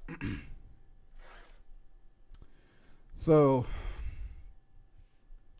the green industry in Saudi Arabia. Meet Julian. He's a journalist, but not a normal one. Meet Alexei. He is a podcaster, but not a normal one. Oh, damn it. How dare you break my flow? Damn it. Oh, wait, no. That's me. I done something bad with that. PR. Moment is ruined. But moment is ruined. Moment is ruined. But actually, you know what? Let's try again. But the point I wanted to make with that was, we see Alexei making this investigation and going into this trial, and this is someone that has never had an interest in this area, in trials, etc.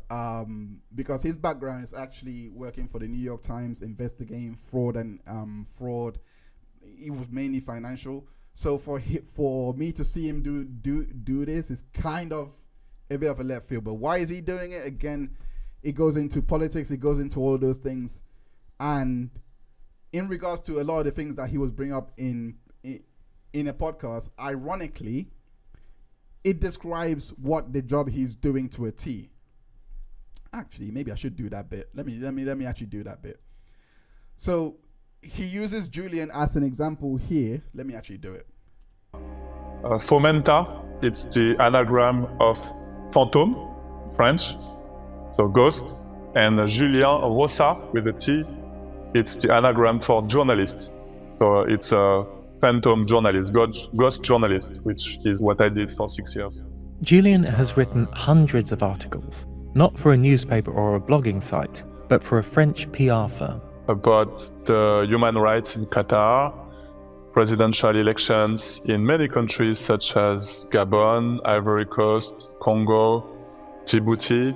The stories didn't look like puff pieces from a PR company. Again, this podcast does not seem like a puff piece from a PR company. They read like genuine news articles. It actually does seem and come across like a genuine podcast that has a story to tell. And they were convincing enough to appear in major publications like the Huffington Post. And this podcast, ironically, was convincing enough to appear on major articles like The Independent, The Times, as we have shown you through this series. But in each case, Julian's real identity was disguised. My stories were... But in each case, Alexi's identity is actually on full blast. But let's find out. Published under some different fake identities, such as lawyers, teachers, students, economists, what else? Nurses, could be a professor, an engineer. Anyone reading Julian's work would think it was written by an expert. Anyone listening to Alexi's work would think it was done by an expert. Someone impartial or with real experience. Someone that was impartial and with real experience talking about disinformation and bots. When actually, it was anything but. But actually, it was anything but. There was a fire in Flamanville, one of the French nuclear plants in Normandy. And just a few hours after the fire, then I was asked to write a story to say how safe the plants were. Julian's work lies in that grey area where PR, fake news, and information manipulation all collide. Now, Alexi's work lies in that grey area where fake news, manipulation, all collide. I hope you see, you might think, if you're coming in now, you might actually think I'm just talking out my ass, but I've shown you my working out. I've shown you my calculations. Thank you so much, by the way. I'm gonna sign out on that. Thank you so much, by the way, Random Girl, for the $5 super chat. I really appreciate you. Thank you ever so much. And yeah, for all the members, I am releasing new videos for you tomorrow. And I am also adding new stickers to the thing. So watch out for that. A lot of content is coming out. I am finishing off on part 3 of my docs, so you guys can see that. But I really do appreciate the support that you guys have shown me, and I appreciate you listening this far. If you've made it this far, you might as well just like the video, subscribe for more content, and don't forget to also hit that bell notification. It's gonna help us out, and of course, it goes without saying, consider becoming a member, and support the work that I do. But I just want to say again, I do this because I follow my North Star is corroborating evidence. That's all I care about. If you have something that corroborates what you're saying, I will take it on. I hate lies, and I hate lies with a passion. If I see it, I have to call it out. And when I listen to all of this, my mind, I was like, this guy is just another PR shield that has been, again, allegedly taking money to put out this piece. But how would you know? He said it himself. You can listen to this podcast and take it on as face value, as they have said it all through this. Take it on as face value, believe everything that it has to say, and then what happens next? You go on and you maybe come across one of my videos or one of my lives, and then you see, oh, it's saying something that is pretty much known. This is the power of PR. It's just meant to change the way you perceive things. And the way that this podcast even ended in regards to looking at the broader picture and how these things are being used against women, it's nothing new. It's a PR stunt. Anyway, thank you so much for tuning in. Take care of yourself. Let me just read the last few. Thanks for the hours you put into this. No problem. Thank you ever so much for even taking the time to watch. Get a ketchup bottle. Of course, I got it ready. Thank you Thank you for giving me content while I'm baking. Nope, no problem, Random. And Rosalind, thank you so much for tuning in. I appreciate. Thank you for that. We have more streams coming up next week. I can't wait to go into this whole Drake Bell and Nickelodeon whole thing. I'm gonna sit back and actually think of how I'm gonna approach that. It might be next week, it might be the week after, but I don't want to do these streams without a purpose. I want to have a purpose behind it and a message behind it. There's so much I want to look at that I may not be able to look at and cover legal cases. I want to go back into covering ongoing legal cases because I really miss doing that. But yeah, again, so far I'm really happy with how the channel has, is getting its own identity now. How a lot of the plans that I have is being received. I really love that. So again, thank you so much for tuning in for today. Yeah. I'll see you on the next one. I'll keep an eye out on the community notes. And yeah, I'll see you on the next one. Have a great evening or day, wherever you're at. Take care of yourself and bye.